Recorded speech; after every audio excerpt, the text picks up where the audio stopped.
ಹಾಗೆ ನಾವು ನಿಂತಿರುವಾಗ ದೇವರ ವಾಕ್ಯದ ಕಡೆಗೆ ನಾವು ಹೋಗೋಣ.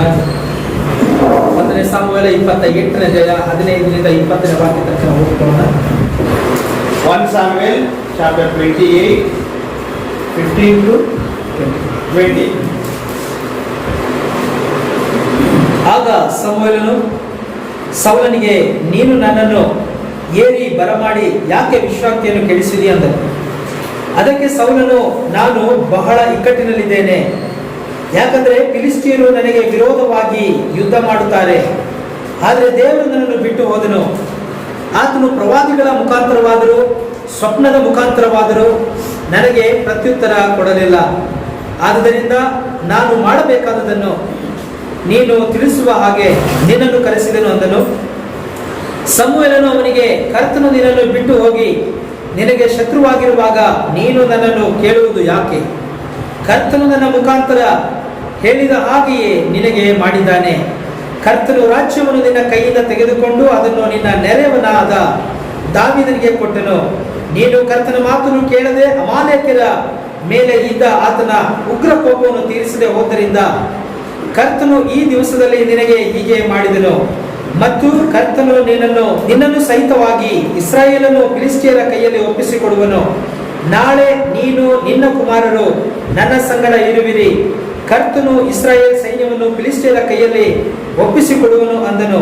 ಆಗ ಸೌಲನು ನೆಲದ ಮೇಲೆ ಬೋರ್ಲು ಬಿದ್ದು ಸಮುವೇಲನ ಮಾತುಗಳಿಗೋಸ್ಕರ ಬಹಳವಾಗಿ ಭಯಪಟ್ಟನು. ಆ ದಿನವೆಲ್ಲ ಏನು ಉಣ್ಣದೇ ಇದ್ದದರಿಂದ ಅವನೊಳಗೆ ಶಕ್ತಿಯೇ ಇಲ್ಲದೆ ಹೋಯಿತು. ಹಾಗೆ 1 ಸಾಮುವೇಲ 31ನೇ ಅಧ್ಯಾಯ 4ನೇ ವಾಕ್ಯ ಕೂಡ ಓದ್ಕೊಳ್ಳೋಣ. ಆದ್ದರಿಂದ ಸೌಲನು ಬಹುಭೀತನಾಗಿ ತನ್ನ ಆಯುಧ ವಾಹಕನಿಗೆ, ನಿನ್ನ ಕತ್ತಿಯನ್ನು ಹಿರಿದು ನನ್ನನ್ನು ತಿಳಿದುಕೊಂಡು, ಇಲ್ಲವಾದರೆ ಸುನ್ನತಿ ಇಲ್ಲದ ಈ ಜನರು ಬಂದು ನನ್ನನ್ನು ತಿಳಿದು ಅಪಕೀರ್ತಿಯನ್ನುಂಟು ಮಾಡಾರೆ ಎಂದು ಹೇಳಲು ಅವನು ಹೆದರಿ ಒಳ್ಳೆನು ಅಂದನು. ಆದ್ದರಿಂದ ಸೌಲನು ತಾನೇ ಕತ್ತಿಯನ್ನು ಹಿರಿದು ಅದರ ಮೇಲೆ ಬಿದ್ದನು. ಕರ್ತನ ವಾಕ್ಯವನ್ನು ಆಶೀರ್ವದಿಸಲಿ. ನಾವೆಲ್ಲ ಕೊಡ್ಕೊಳ್ಳೋಣ. The Lord bless this word. Please be seated. 1 ಸಾಮುವೇಲ 31ನೇ ಅಧ್ಯಾಯ 4ನೇ ವಾಕ್ಯವನ್ನು ಓದ್ಕೊಳ್ಳೋಣ. Let us read 1 Samuel chapter 31 verses 4 again. ಆದ್ದರಿಂದ ಸೌಲನು ಬಹುಭೀತನಾಗಿ ತನ್ನ ಆಯುಧ ವಾಹಕನಿಗೆ, ನಿನ್ನ ಕತ್ತಿಯನ್ನು ಹಿರಿದು ನನ್ನನ್ನು ತಿಳಿದುಕೊಂಡು, ಇಲ್ಲವಾದರೆ ಸುನ್ನತಿ ಇಲ್ಲದ ಈ ಜನರು ಬಂದು ನನ್ನನ್ನು ತಿಳಿದು ಅಪಕೀರ್ತಿಯನ್ನುಂಟು ಮಾಡಾರು ಎಂದು ಹೇಳಲು ಅವನು ಹೆದರಿ ಒಳ್ಳೆನು ಅಂದನು. ಆದ್ದರಿಂದ ಸೌಲನು ತಾನೇ ಕತ್ತಿಯನ್ನು ಹಿರಿದು ಅದರ ಮೇಲೆ ಬಿದ್ದನು. ಆದ್ದರಿಂದ ಸೌಲನು ತಾನೇ ಕತ್ತಿಯನ್ನು ಹಿರಿದು ಅದರ ಮೇಲೆ ಬಿದ್ದನು ಎಂಬುದಾಗಿ ನೋಡ್ತೇವೆ. Here we can see he was so afraid, therefore Saul took a sword and fell upon it. ಈ ದಿನದ ಸಂದೇಶದ ತಲೆಬರಹ ಬಂದು, ಯುದ್ಧದಲ್ಲಿ ನಿನ್ನ ಕತ್ತಿಯ ಮೇಲೆ ಬೀಳಬೇಡ. Today's topic is do not fall upon your sword in battle. Your sword in the battle. Man. Okay, ನಾವು ಈಗ ಯುದ್ಧದಲ್ಲಿದ್ದೇವೆ. So now we are all in the battlefield. ಈ ಭೂಮಿಯು ಒಂದು ಯುದ್ಧ ಭೂಮಿಯಾಗಿದೆ. See, this earth is like a battlefield. ಜಯ ಹೊಂದಿದವರನ್ನ ಕರ್ತನು ಆ ರಾಜ್ಯದಲ್ಲಿ ಕರೆದುಕೊಳ್ತಾನೆ. See, whoever wins in this battle is they have been brought to the Lord. ಅರ್ಥ ಆಗ್ತಾ ಇದೆಯಾ? ನಾವೆಲ್ಲಿದ್ದೇವೆ? ಯುದ್ಧ ಭೂಮಿಯಲ್ಲಿದ್ದೇವೆ, ಯುದ್ಧ ರಂಗದಲ್ಲಿ ಇದ್ದೇವೆ. So you all know that we are all in the battlefield. ಯಾರು ಜಯ ಹೊಂದುತ್ತಾರೋ ಅವರನ್ನ ಕರ್ತನು ತನ್ನ ರಾಜ್ಯದಲ್ಲಿ ಸೇರಿಸಿಕೊಳ್ತಾನೆ. See, whoever wins the battle, they are being included in the kingdom of God. ಜಯ ಹೊಂದುವವರಿಗೆ ಏನು ಸಿಗ್ತದೆ? What they will get, the people who win in the battle, ಬಹುಮಾನ ಸಿಗ್ತದೆ. they will get the prize. ಕರ್ತನು ನಮಗೆ ಬಹುಮಾನವನ್ನು ಕೊಡುವವನಾಗಿದ್ದಾನೆ. See, the Lord is going to give the prize. ಆದರೆ ಸೋತು ಹೋದವರು ಅವರು ಕೈ ಬಿಡಲ್ಪಡುವವರಾಗಿದ್ದಾರೆ. See, the people who are did not win in the battle, they are being left out. ಈ ಯುದ್ಧದಲ್ಲಿ ನಮ್ಮ ಕತ್ತಿಯ ಮೇಲೆ ನಾವು ಬೀಳಬಾರದು. See, in this battle we should not build upon our own sword. ಸೌಲನು ಕತ್ತಿಯನ್ನ ನೆಟ್ಟು, ಅಂದ್ರೆ ಆ ಕತ್ತಿಯನ್ನ ಹಿರಿದು ಅದರ ಮೇಲೆ ಬಿದ್ದನು ಎಂಬುದನ್ನು ನೋಡ್ತೇವೆ. Here we can see he was so upon this sword and fell upon it. So ತಮಿಳಲ್ಲಿ ಒಂದ್ಸರಿ ಓದಿ ಅದನ್ನ 31:4. தன் ஆயுததாரியை நோக்கி அந்த விருட்சத்திடம் இல்லாத வந்து என்னை குத்தி போட்டு என்னை அவமானப்படுத்தாதபடிக்கு நீ உன் பட்டயத்தை உருவி என்னை குத்தி போடு என்றான். அவனுடைய ஆயுததாரி மிகவும் பயப்பட்டதினாலே அப்படி செய்ய மாட்டேன் என்றான். அப்பொழுது சவுல் பட்டயத்தை நட்டு அதன் மேல் விழுந்தான். ಇಲ್ಲಿ ಏನ್ ಹೇಳ್ತಾ ಇದೆ, ಪಟ್ಟಯತ್ತೆ ನೆಟ್ಟು ಅದ್ರ ಮೇಲೆ ಬೀಳುಂದ ಅಂದ್ರೆ ಅವನು ಕತ್ತಿಯನ್ನ ಭೂಮಿ ಮೇಲೆ ನೇರವಾಗಿ ನೆಟ್ಟು ಅದರ ಮೇಲೆ ಅವನು ಬೀಳುವುದನ್ನ ನೋಡುತ್ತೇವೆ. Here in this word we can see Saul, he nails the sword in the earth and he jumps into that sword. ಅದೇ ರೀತಿಯಾಗಿ ನಾವು ಮಾಡಬಾರದು. In that way we should not do. ಅದಕ್ಕೆ ನಾವು ಎಚ್ಚರಿಕೆಯಾಗಿರುವುದಕ್ಕಾಗಿ ಈ ಒಂದು ಸೌಲನ ಜೀವಿತದ ಅಂತ್ಯವನ್ನು ನಾವು ನೋಡ್ತಾ ಇದ್ದೇವೆ. So to be conscious on these things, we are going to see the life of Saul. ಧೈರ್ಯವಾಗಿದ್ದು ಕೊನೆಯವರೆಗೂ ಯುದ್ಧ ಮಾಡಬೇಕು. See, till the death you have to fight for the victory. ವಾಕ್ಯ ಏನಿರ್ತದೆ, ಕೊನೆಯವರೆಗೂ ತಾಳುವವನೇ ರಕ್ಷಣೆ ಹೊಂದುವನು ಎಂಬುದಾಗಿರ್ತದೆ. So the word says, whoever last long, they are get into the salvation. ಇಲ್ಲಿ ಶತ್ರು ಸೈನ್ಯದ ಬಿಲ್ಲುಗಾರರು ಸೌಲನ ಮೇಲೆ ಬಾಣವನ್ನ ಎಸೆದರು ಎಂಬುದಾಗಿ ನಾವು ನೋಡ್ತೇವೆ. ಮೇಲಿನ ವಾಕ್ಯದಲ್ಲಿ Here in the last, in the third verses, we can see in the battle, the archers were hit him and they made wounded by the archeries. ಆದ್ರೆ ಆ ಒಂದು ಬಾಣದಿಂದ ಅವನು ಚುಚ್ಚಲ್ಪಟ್ಟವನಾಗಿ ಅವನು ಗಾಯ ಹೊಂದಿದನು ಎಂಬುದಾಗಿ ನೋಡ್ತೇವೆ. And also we can see he has been so wounded by the archers. ಒಂದು ವೇಳೆ ಆ ಬಾಣವು ಅವನ ಶ್ವಾಸಕೋಶಕ್ಕೆ ಚುಚ್ಚಿರಬಹುದು. This arch, it has been pierced his lungs, ಇಲ್ಲವಾದ್ರೆ ಅವನ ಹೃದಯಕ್ಕೆ ಚುಚ್ಚಿರಬಹುದು, or it would have been penetrated into their heart. ಆದ್ದರಿಂದ ಅವನು ಸಾಯುವ ಸ್ಥಿತಿಗೆ ಬಂದ. See, that's the reason he was in a condition that he is going to die at any moment. ಇನ್ನು ಸ್ವಲ್ಪ ಹೊತ್ತಿನಲ್ಲೇ ಅವನ ಜೀವವು ಹೋಗಬಹುದು. See, in any moment he can live his life. ಆಗ ಅವನು ನೆನೆಸ್ತಾನೆ, ನಾನು ಈ ಸುನ್ನತಿ ಇಲ್ಲದವರ ಇವರಿಂದ ನಾನು ಸಾಯಲ್ಪಡಬಾರದು ಎಂಬುದಾಗಿ ಅವನು ನೆನೆಸಿಕೊಂಡ. So immediately he thinks that this uncircumcised people will kill me. Instead of that, ನಾನು ಸಾಯಬಾರದು ಎಂಬುದಾಗಿ ನೆನೆಸಿದ. So I should not die. ಫಿಲಿಸ್ತೀಯರು ನನ್ನನ್ನು ಕೊಂದು ಹಾಕುವುದಕ್ಕಿಂತ ಮುಂಚಿತವಾಗಿ ನಾನೇ ಸಾಯುವುದು ಒಳ್ಳೆಯದು ಎಂಬುದಾಗಿ ಅವನು ನೆನೆಸಿದ. Before Philistines can kill Saul, he only thought that I will only die in this battle. ಆ ಕಾರಣದಿಂದ ಅವನು ಏನ್ ಮಾಡ್ತಾನೆ, ತನ್ನ ಕತ್ತಿಯನ್ನ ಭೂಮಿಯಲ್ಲಿ ನೆಟ್ಟು ಅವನೇ ಅದರ ಮೇಲೆ ಬೀಳ್ತಾ ಇದ್ದಾನೆ. So that's the reason he made his own sword and he fell on the sword. ಆಗ ಅವನು ಆ ಕತ್ತಿಯಿಂದ ಚುಚ್ಚಲ್ಪಟ್ಟವನಾಗಿ ಅವನು ಮರಣವನ್ನು ಹೊಂದುವುದನ್ನು ನಾವು ನೋಡುತ್ತೇವೆ. By this he left his life. Hallelujah. ಕತ್ತಿಯಿಂದ ಚುಚ್ಚಲ್ಪಟ್ಟವನೇನಾದ, ಮರಣವನ್ನು ಹೊಂದಿದ. What happened? Through his own sword, his life was being left from his body. ಹಾಗಾದ್ರೆ ಅವನ ಅಂತ್ಯ ಎಷ್ಟು ಘೋರವಾಗಿದೆ ಗಮನಿಸಿ. So that's the reason you should see his end life is how arrogant or horrible. ಅಂತ್ಯವು ಭಯಂಕರವಾಗಿ ಮುಗಿಯಿತು.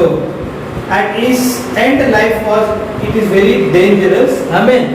ವೇದದಲ್ಲಿ ನಾವು ಅದನ್ನ ಅವನ ಅಂತ್ಯದ ಕುರಿತಾಗಿ ನಾವು ನೋಡುತ್ತೇವೆ. See, in this Bible we can see about his life and ending life. ಆದರೆ ನಾವು ಧೈರ್ಯವಾಗಿದ್ದು ಕೊನೆಯವರೆಗೂ ನಾವು ಯುದ್ಧ ಮಾಡಬೇಕು.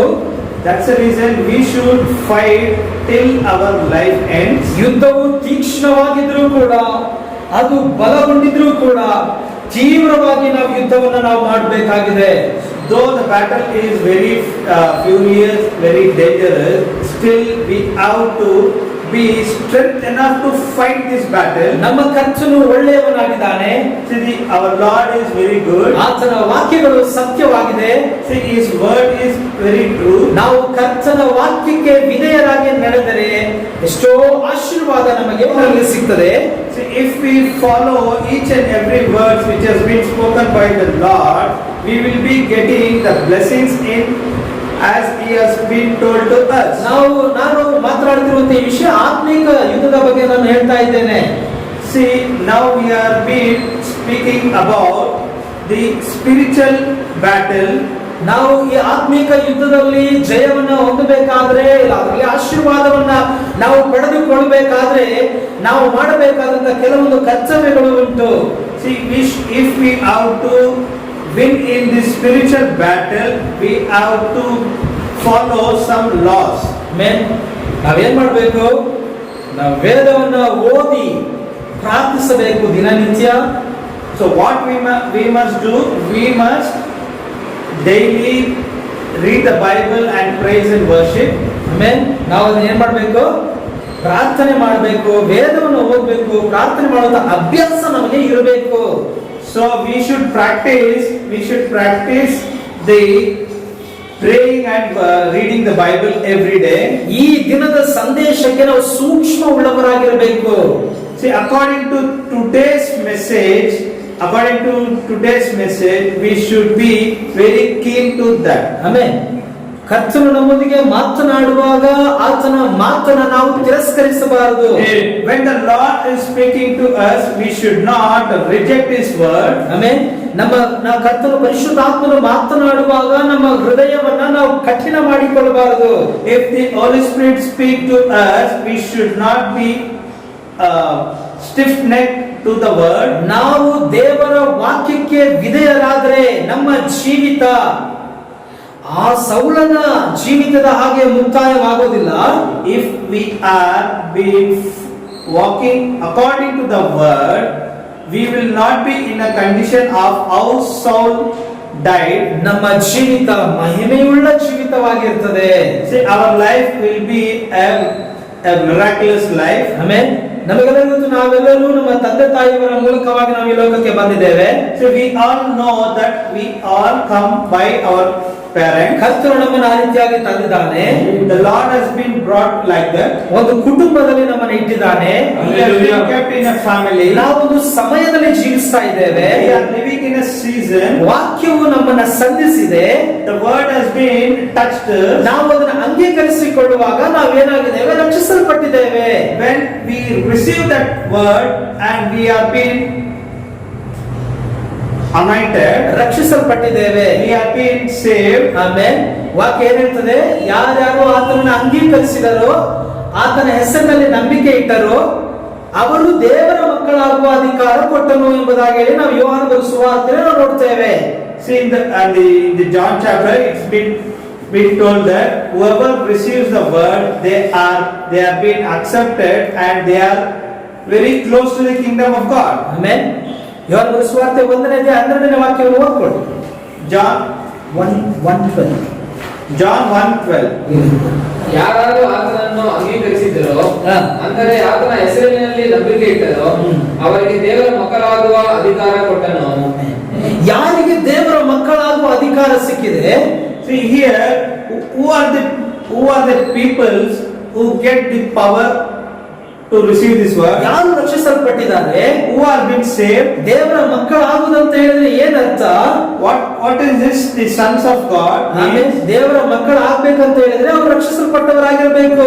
See, when we want to become a sons of God, we have to be saved. Amen. ನಾವು ಆತನನ್ನು ಅಂಗೀಕರಿಸಿಕೊಳ್ಳುವಾಗ, ಕರ್ತನ ವಾಕ್ಯವನ್ನ ನಾವು ಅಂಗೀಕರಿಸಿಕೊಳ್ಳುವಾಗ ನಾವೇನಾಗಿದ್ದೇವೆ? ರಕ್ಷಿಸಲ್ಪಟ್ಟಿದ್ದೇವೆ.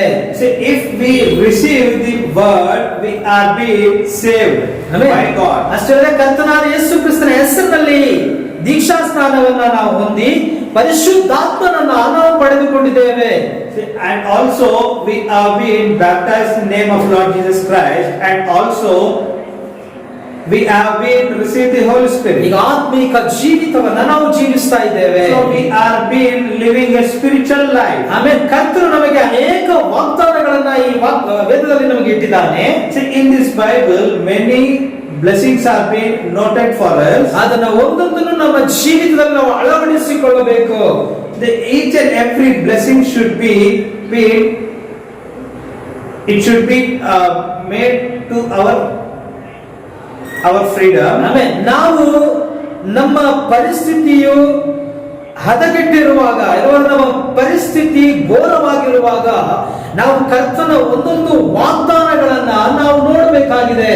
See, when our life is very horrible, we should see each and every blessings which is being noted in this Bible. ಆಮೇಲೆ Bible ನಲ್ಲಿ ನಾವು ಹೇಗೆ ಜೀವಿಸಬೇಕು ಎಂದು ದೇವರು ಮಾದರಿಯನ್ನ ಇಟ್ಟಿದ್ದಾನೆ. See, the Lord has kept how to live in this world.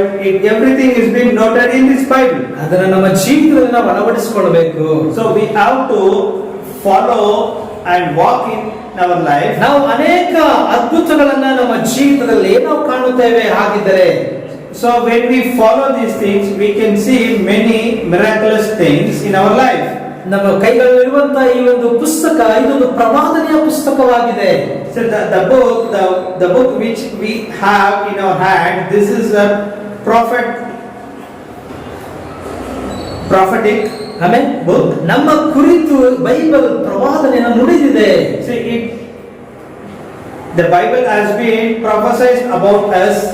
ನಿಮ್ಮನ್ನ ಕಂಡುಕೊಳ್ಳಬೇಕಾದಂತ ನಿಮ್ಮ ಪ್ರವಾದನೆಯನ್ನ ನೀವು ತಿಳ್ಕೊಳ್ಬೇಕಾದ್ರೆ ನೀವು ಬೈಬಲ್ ಅನ್ನ ಓದಬೇಕು.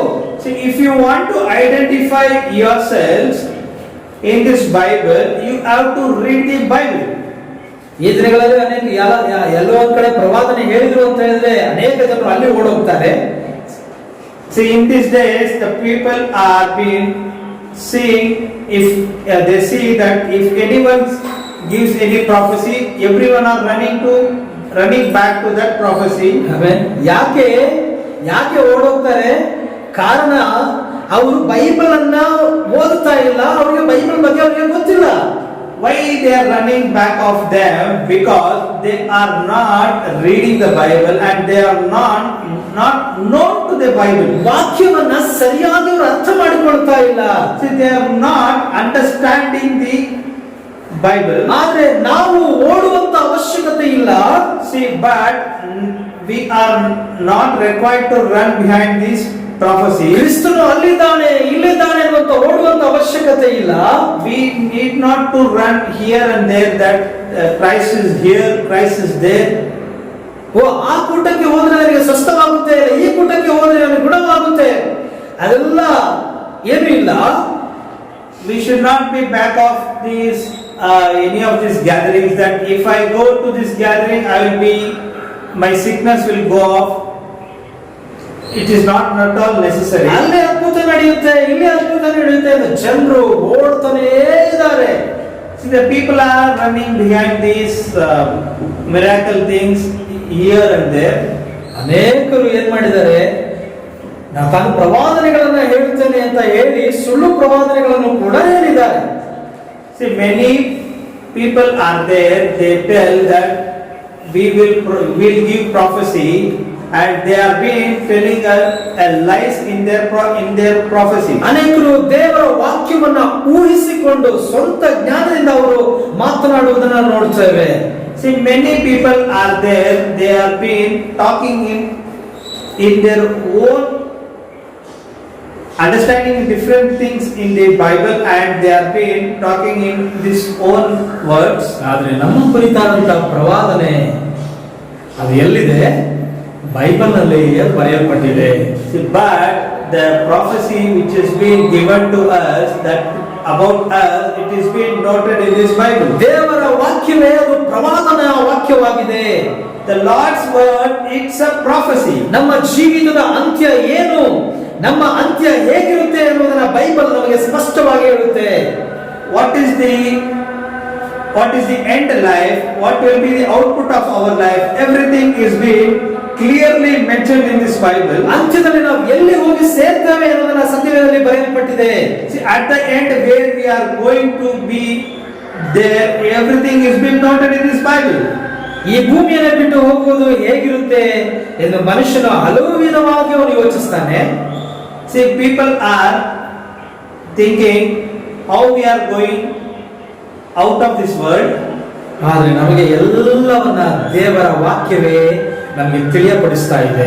But for us, everything is being shown by the word of God. ಮನುಷ್ಯನ ಜೀವಿತ ಅದು ವ್ಯರ್ಥವಾಗಿದೆ. See, the man's life is waste. ಆಮೇಲೆ ತಮಿಳಲ್ಲಿ ಚೆನ್ನಾಗಿದೆ ಆ ವರ್ಡ್ ಮಾಯೆ. ಮನಿದನುಡಿಯ வாழ்க்கை ಅದು ಮಾಯೆ.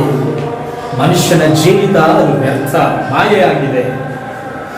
The man's life is it's a waste.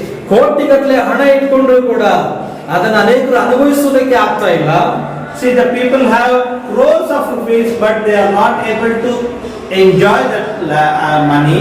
ಕೆಲವೊಂದು ಸಾರಿ ಅದೇ ಒಳ್ಳೆ ಕೋಟಿಗಟ್ಟಲೆ ಹಣ ಇದೆ, ಆದ್ರೆ ಒಳ್ಳೆ ಊಟಗಳನ್ನ ಅವರಿಂದ ಮಾಡ್ಲಿಕ್ಕೆ ಆಗ್ತಾ ಇಲ್ಲ. The people have crores of rupees, but they are not able to eat a delicious food or their willing food. ಏನ್ ಬೇಕು?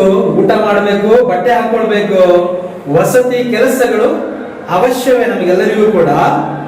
See, what we have to do, we have to eat food and we have to dress nicely, and these pleasures are required in our life. ಹೆಚ್ಚಾಗಿ ಇಟ್ಟುಕೊಂಡವರು ನಾನು ತುಂಬಾ ಅನುಭವಿಸ್ತಿದ್ದೇನೆ ಎಂಬುದಾಗಿ ಹೇಳಲಿಕ್ಕೆ ಅಂತ ಆಗುದಿಲ್ಲ.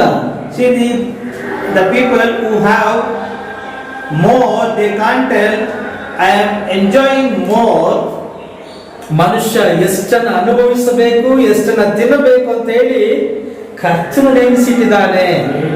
The Lord has been kept a mark for each person that how much they have to eat and how much they have to earn. ಆಮೇಲೆ ಕರ್ತನಿಗೆ ಗೊತ್ತಿದೆ ನಮ್ಗೆ ಎಷ್ಟು ಬೇಕು ಎಂಬುದಾಗಿ ಹೇಳಿ ಅಷ್ಟನ್ನು ಆತ ನಮಗೆ ಕೊಡ್ತಾನೆ. So the Lord knew that what is our requirement, and the Lord will give that requirement to us. ಅಧಿಕವಾಗಿಯೂ ಆತನು ಕೊಡ್ತಾನೆ. The Lord will give more also. ದೇವರಿಗೆ ಸ್ತೋತ್ರ ಹೇಳೋಣ. When it is been given more, we need to we should praise the God. ಆದ್ರೆ ತಿನ್ನುವುದು ಕುಡಿಯುವುದು ಅದು ದೇವರ ರಾಜ್ಯವಲ್ಲ.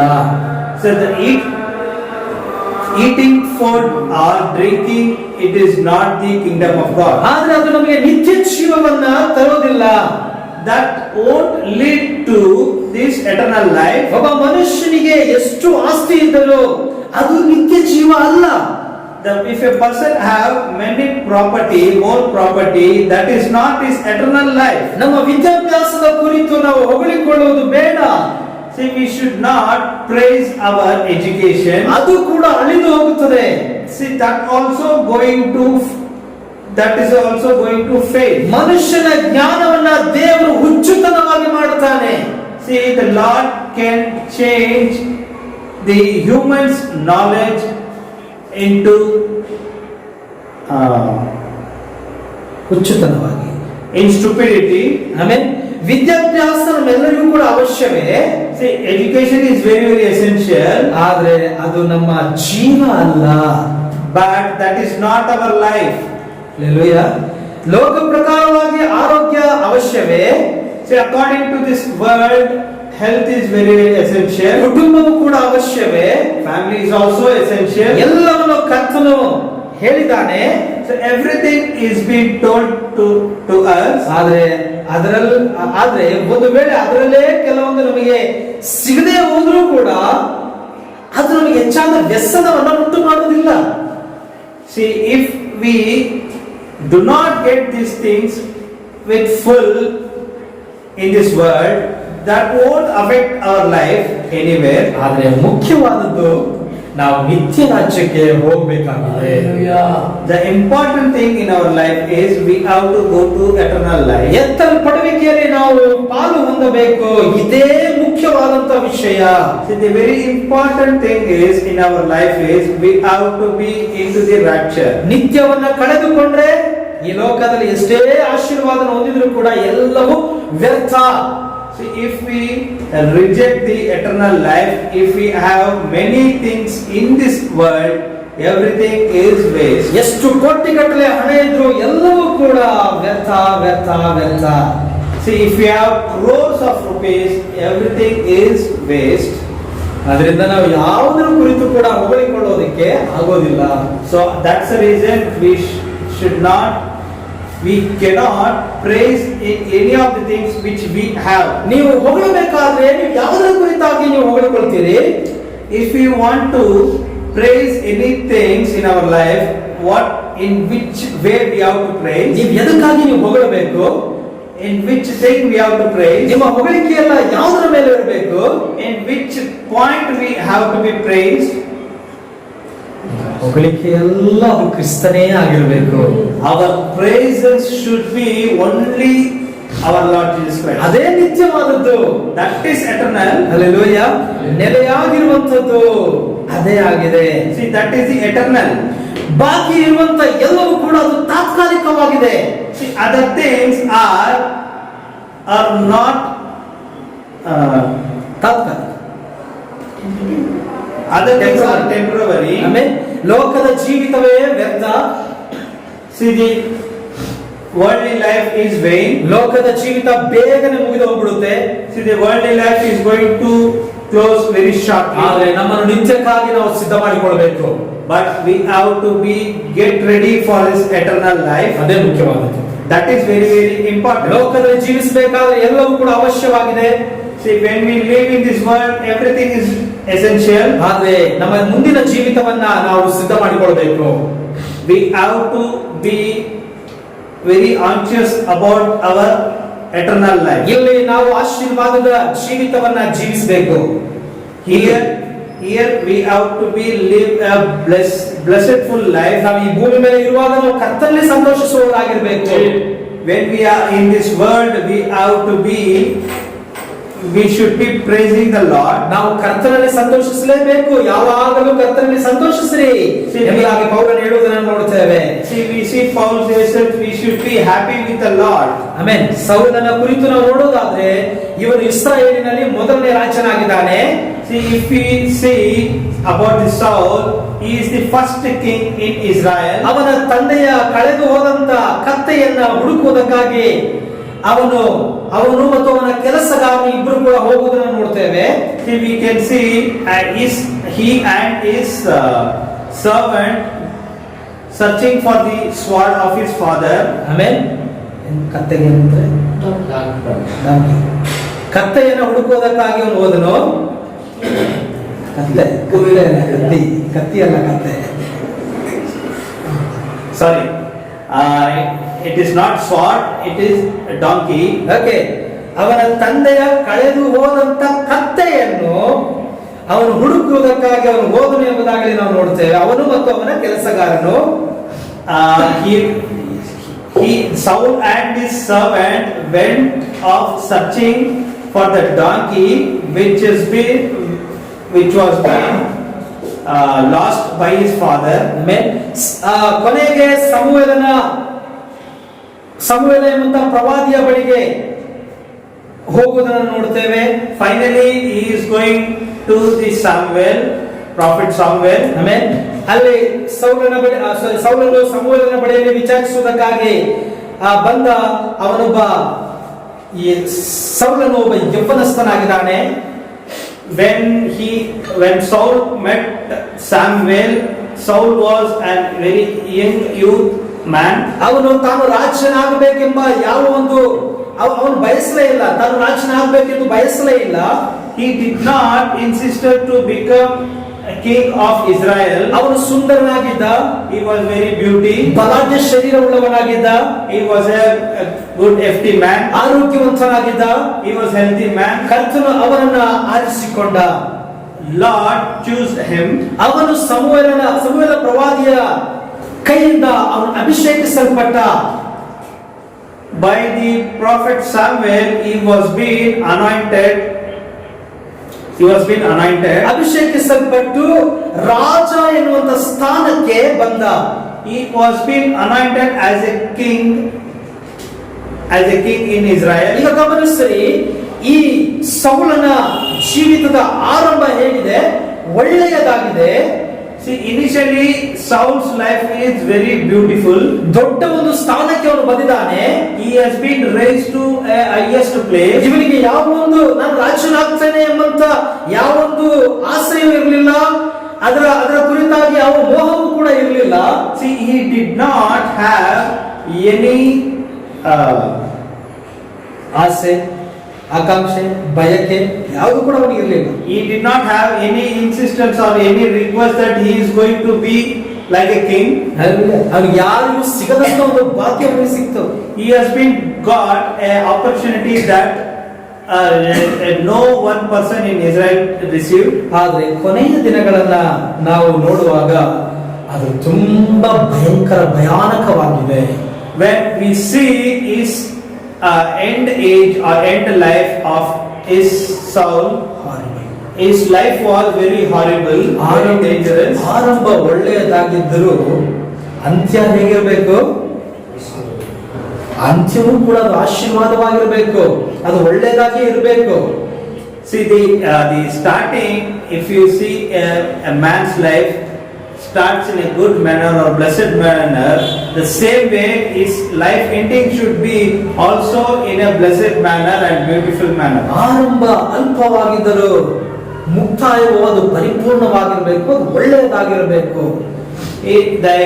The starting, though the starting is very small but a part, but the ending should be a perfect one. ಆದ್ರೆ ಸೌಲನ ಜೀವಿತದಲ್ಲಿ ನೋಡುವಾಗ ಆರಂಭ ಅದು ಅದ್ಭುತವಾಗಿತ್ತು, ಆದ್ರೆ ಅಂತ್ಯ ಬಂದು ಅದು ಭಯಾನಕವಾಗಿದೆ, ಒಳ್ಳೆಯದಾಗಿಲ್ಲ ಅದು. See, in Saul's life we can see the starting stage was very blessedful, and when he goes to the end time or end life, the end time, that is very horrible and dangerous. ಇಲ್ಲಿ ಸೌಲನ ಜೀವಿತದಲ್ಲಿ ಅವನು ಎದುರು ನೋಡುವಂತ ಅನೇಕ ಕಾರ್ಯಗಳು ನಡೆಯುವುದನ್ನು ನಾವು ನೋಡ್ತೇವೆ. Here we can see many things happening in Saul's life. ಅವನ ಅಂತ್ಯದ ದಿನ ತುಂಬಾನೇ ದುರಂತವಾಗಿದೆ, terrible life, and his end life is very terrible. ಅದೇ ರೀತಿ ಅನೇಕರು ರಾಜಕೀಯದಲ್ಲಿ ಹೋಗ್ತಾರೆ. ರಾಜಕೀಯದಲ್ಲಿ ಅವರಿಗೆ ಅವರಿಗೆ ಒಳ್ಳೆ ಒಂದು ಸ್ಥಾನ ಸಿಗುವಾಗ ನಾನು ನಾನು ನಾನು ಎಂಬುದಾಗಿ ಹೇಳಿ ಅವರು ಹೆಮ್ಮೆ ಪಡ್ತಾ ಇರ್ತಾರೆ. In the same way we can see in the political people, when they get a position in a higher manner, they are being very personally impacted and telling ರಾಜಕೀಯದಲ್ಲಿ ಅವರಿಗೆ ಸ್ಥಾನಮಾನಗಳು ಅವರಿಗೆ ಸಿಗ್ತದೆ. See, in political manner or in any of the state, they will get a place. ಆದರೆ ಅದರಲ್ಲಿ 99% ಜನರ ಜೀವಿತ ಅದು ಭಯಂಕರವಾಗಿರುತ್ತದೆ, ಅಂತ್ಯ. The 99% people's life is very horrible. ಎಲ್ಲ ಮರ್ಮವಾಗಿಯೇ ಇರ್ತದೆ. See, everything is been a secret. ಅದೆಲ್ಲ ಕಂಡುಹಿಡಿಯೋದಕ್ಕೆ ಆಗೋದಿಲ್ಲ, ಅಷ್ಟು ಘೋರವಾಗಿರ್ತದೆ. See, they can't find out the secret thing in their life. ಹೀಗಿದ್ರೆ ಏನು ಪ್ರಯೋಜನ? What is the benefit if it is like this? ಆದ್ರೆ ನಮ್ಮ ಗುರಿ ಏನಾಗಿರ್ಬೇಕು? ಎತ್ತಲ್ಪಡುವಿಕೆಯಲ್ಲಿ ಹೋಗುವುದೇ ಆಗಿರಬೇಕು. See, what is our target should be? Our target should be only the rapture. We have to be in the part of the rapture. ಆದ್ರೆ ಇವನ ಜೀವಿತವು ಕೂಡ ಅಧಿಕವಾದ ವೇದನೆಯುಳ್ಳದಾಗಿತ್ತು. Here is Saul's life was also very horrible and very dangerous. ಕೊನೆಯ ಸಮಯದಲ್ಲಿ ನಮಗೆ ದೊಡ್ಡ ಅನುಭವವಾಗಬೇಕು. See, in the last time, the last period, last season, we have to benefit a good thing. ನಮಗೆ ವಯಸ್ಸು ಆಗ್ತಾ ಅನುಭವ ಜಾಸ್ತಿ ಆಗ್ತಾ ಹೋಗುತ್ತೆ.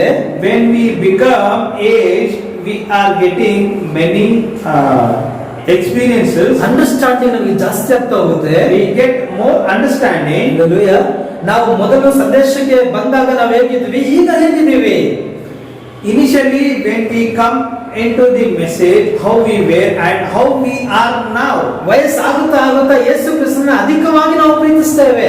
When our ages are being raised, we are being closer to the Lord. ಯಾಕಂದ್ರೆ ಆತನ ಕುರಿತಾದಂತ ಜ್ಞಾನ ನಮಗೆ ಬರ್ತದೆ. Because we are getting the knowledge about him. Amen. ಆತನ ಕುರಿತಾಗಿ ತಿಳಿಯುವಂಥದ್ದೇ ಒಬ್ಬ ಕ್ರೈಸ್ತನ ಆಯ್ಕೆಯಾಗಿರಬೇಕು.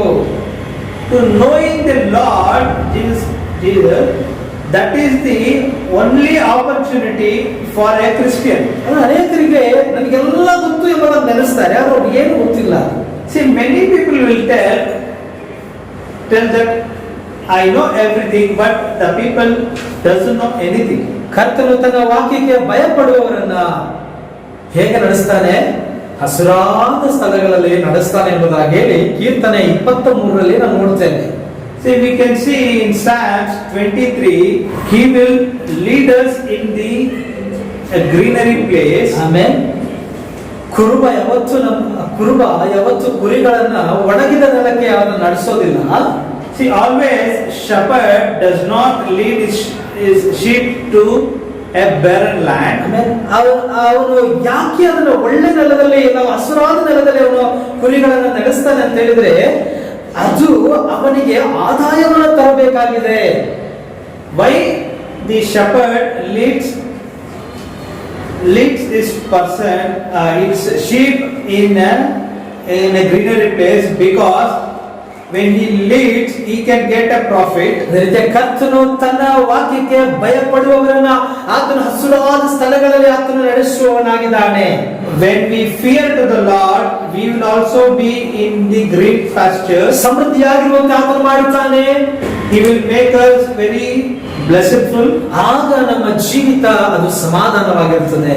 Then our life will be in a peaceful manner. ಸರಿ, ಈಗ ಗಮನಿಸಿ, ಇಲ್ಲಿ ಸಮುವೇಲನು ಸತ್ತನು. See, here Samuel also died. ಅವನು ಸತ್ತು ಹಲವು ವರ್ಷಗಳಾಯಿತು. See, he has been died for many years. ಸೌಲನು ಒಬ್ಬ ರಾಜನಾಗಿದ್ದಾನೆ. This Saul is a king. ಅವನ ಅಧಿಕಾರದ ಕೆಳಗೆ ಈಗ ಇಸ್ರಾಯೇಲಿನ 12 ಗೋತ್ರಗಳು ನಡೆಸಲ್ಪಡ್ತಾ ಇದೆ. See, after that his 12 tribes are being led by them.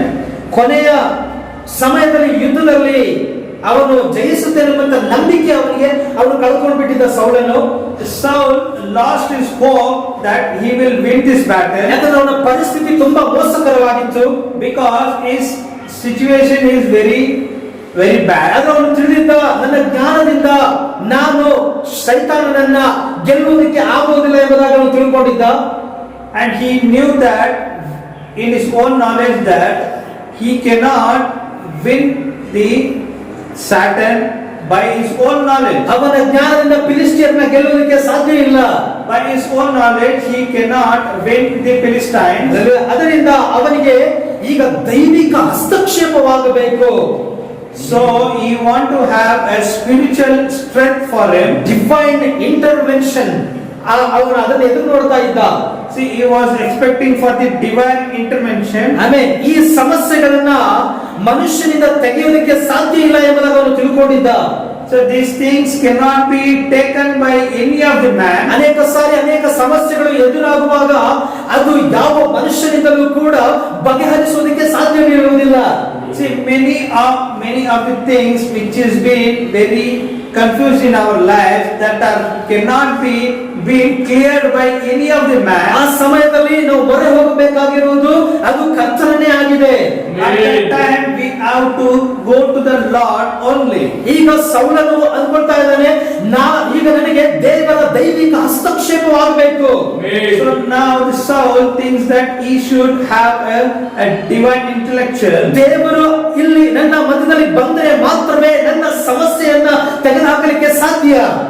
He knew that only the Lord can clear his life. ಅದೇ ರೀತಿಯಾಗಿ ನಮಗೆಲ್ಲರಿಗೂ ಕೂಡ ನಮ್ಮ ಪರಿಸ್ಥಿತಿ ಚೆನ್ನಾಗಿ ಗೊತ್ತಿದೆ. So the same way we also know our each and everyone's issues. ಕರ್ತನನ್ನು ಬಿಟ್ರೆ ಬೇರೆ ಯಾರು ಕೂಡ ನಮಗೆ ಸಹಾಯ ಮಾಡಲಿಕ್ಕೆ ಸಾಧ್ಯವಿಲ್ಲ. Only Lord can help us, no other person can help us. ನಮ್ಮಲ್ಲಿರುವಂತಹ ಕೊರತೆಗಳನ್ನ, ವ್ಯಾಧಿಗಳನ್ನ ವೈದ್ಯರಿಂದ ಗುಣಪಡಿಸಲು ಆಗದೇ ಇರುವಾಗ ದಿಕ್ಕೇ ತೋಚದಂತಾಗ್ಬಿಡುತ್ತದೆ. See, when we are sick, when we are in lying bed, no doctors can cure us, and we will not be able to in a condition that we will be get well soon. ಆ ಸಮಯದಲ್ಲಿ ನಾವು ಎದುರು ನೋಡ್ತೇವೆ, ದೇವರು ನನಗೆ ಮಧ್ಯ ಪ್ರವೇಶಿಸಿ ನನ್ನನ್ನು ಸ್ವಸ್ಥಪಡಿಸಬೇಕು ಎಂಬುದನ್ನ. So in that time we have to see that only the Lord can help us and He can heal us. ದೇವರು ಹಸ್ತಕ್ಷೇಪ ಮಾಡಿದರೆ ಮಾತ್ರವೇ ಯಾವುದೋ ಒಂದು ಮಾರ್ಗ ನಮಗಾಗಿ ತೆರೆಯಲ್ಪಡುತ್ತದೆ. Only if the Lord makes a way, then only we will get a remedy for the things. ಈ ರೀತಿಯಾದಂತಹ ಒಂದು ಸ್ಥಿತಿಗೆ ಸೌಲನು ತಳ್ಳಲ್ಪಟ್ಟ. So the same situation has been in the Saul's life. ಅದು ಆ ಕಾರಣದಿಂದ ಅವನು ಏನ್ ಮಾಡಿದ, ದೇವರ ಸಮ್ಮುಖದಿಂದ ವಾಕ್ಯವನ್ನ ಪಡೆಯಬೇಕಂತ ಹೇಳಿ ಅವನು ಬಯಸಿದ.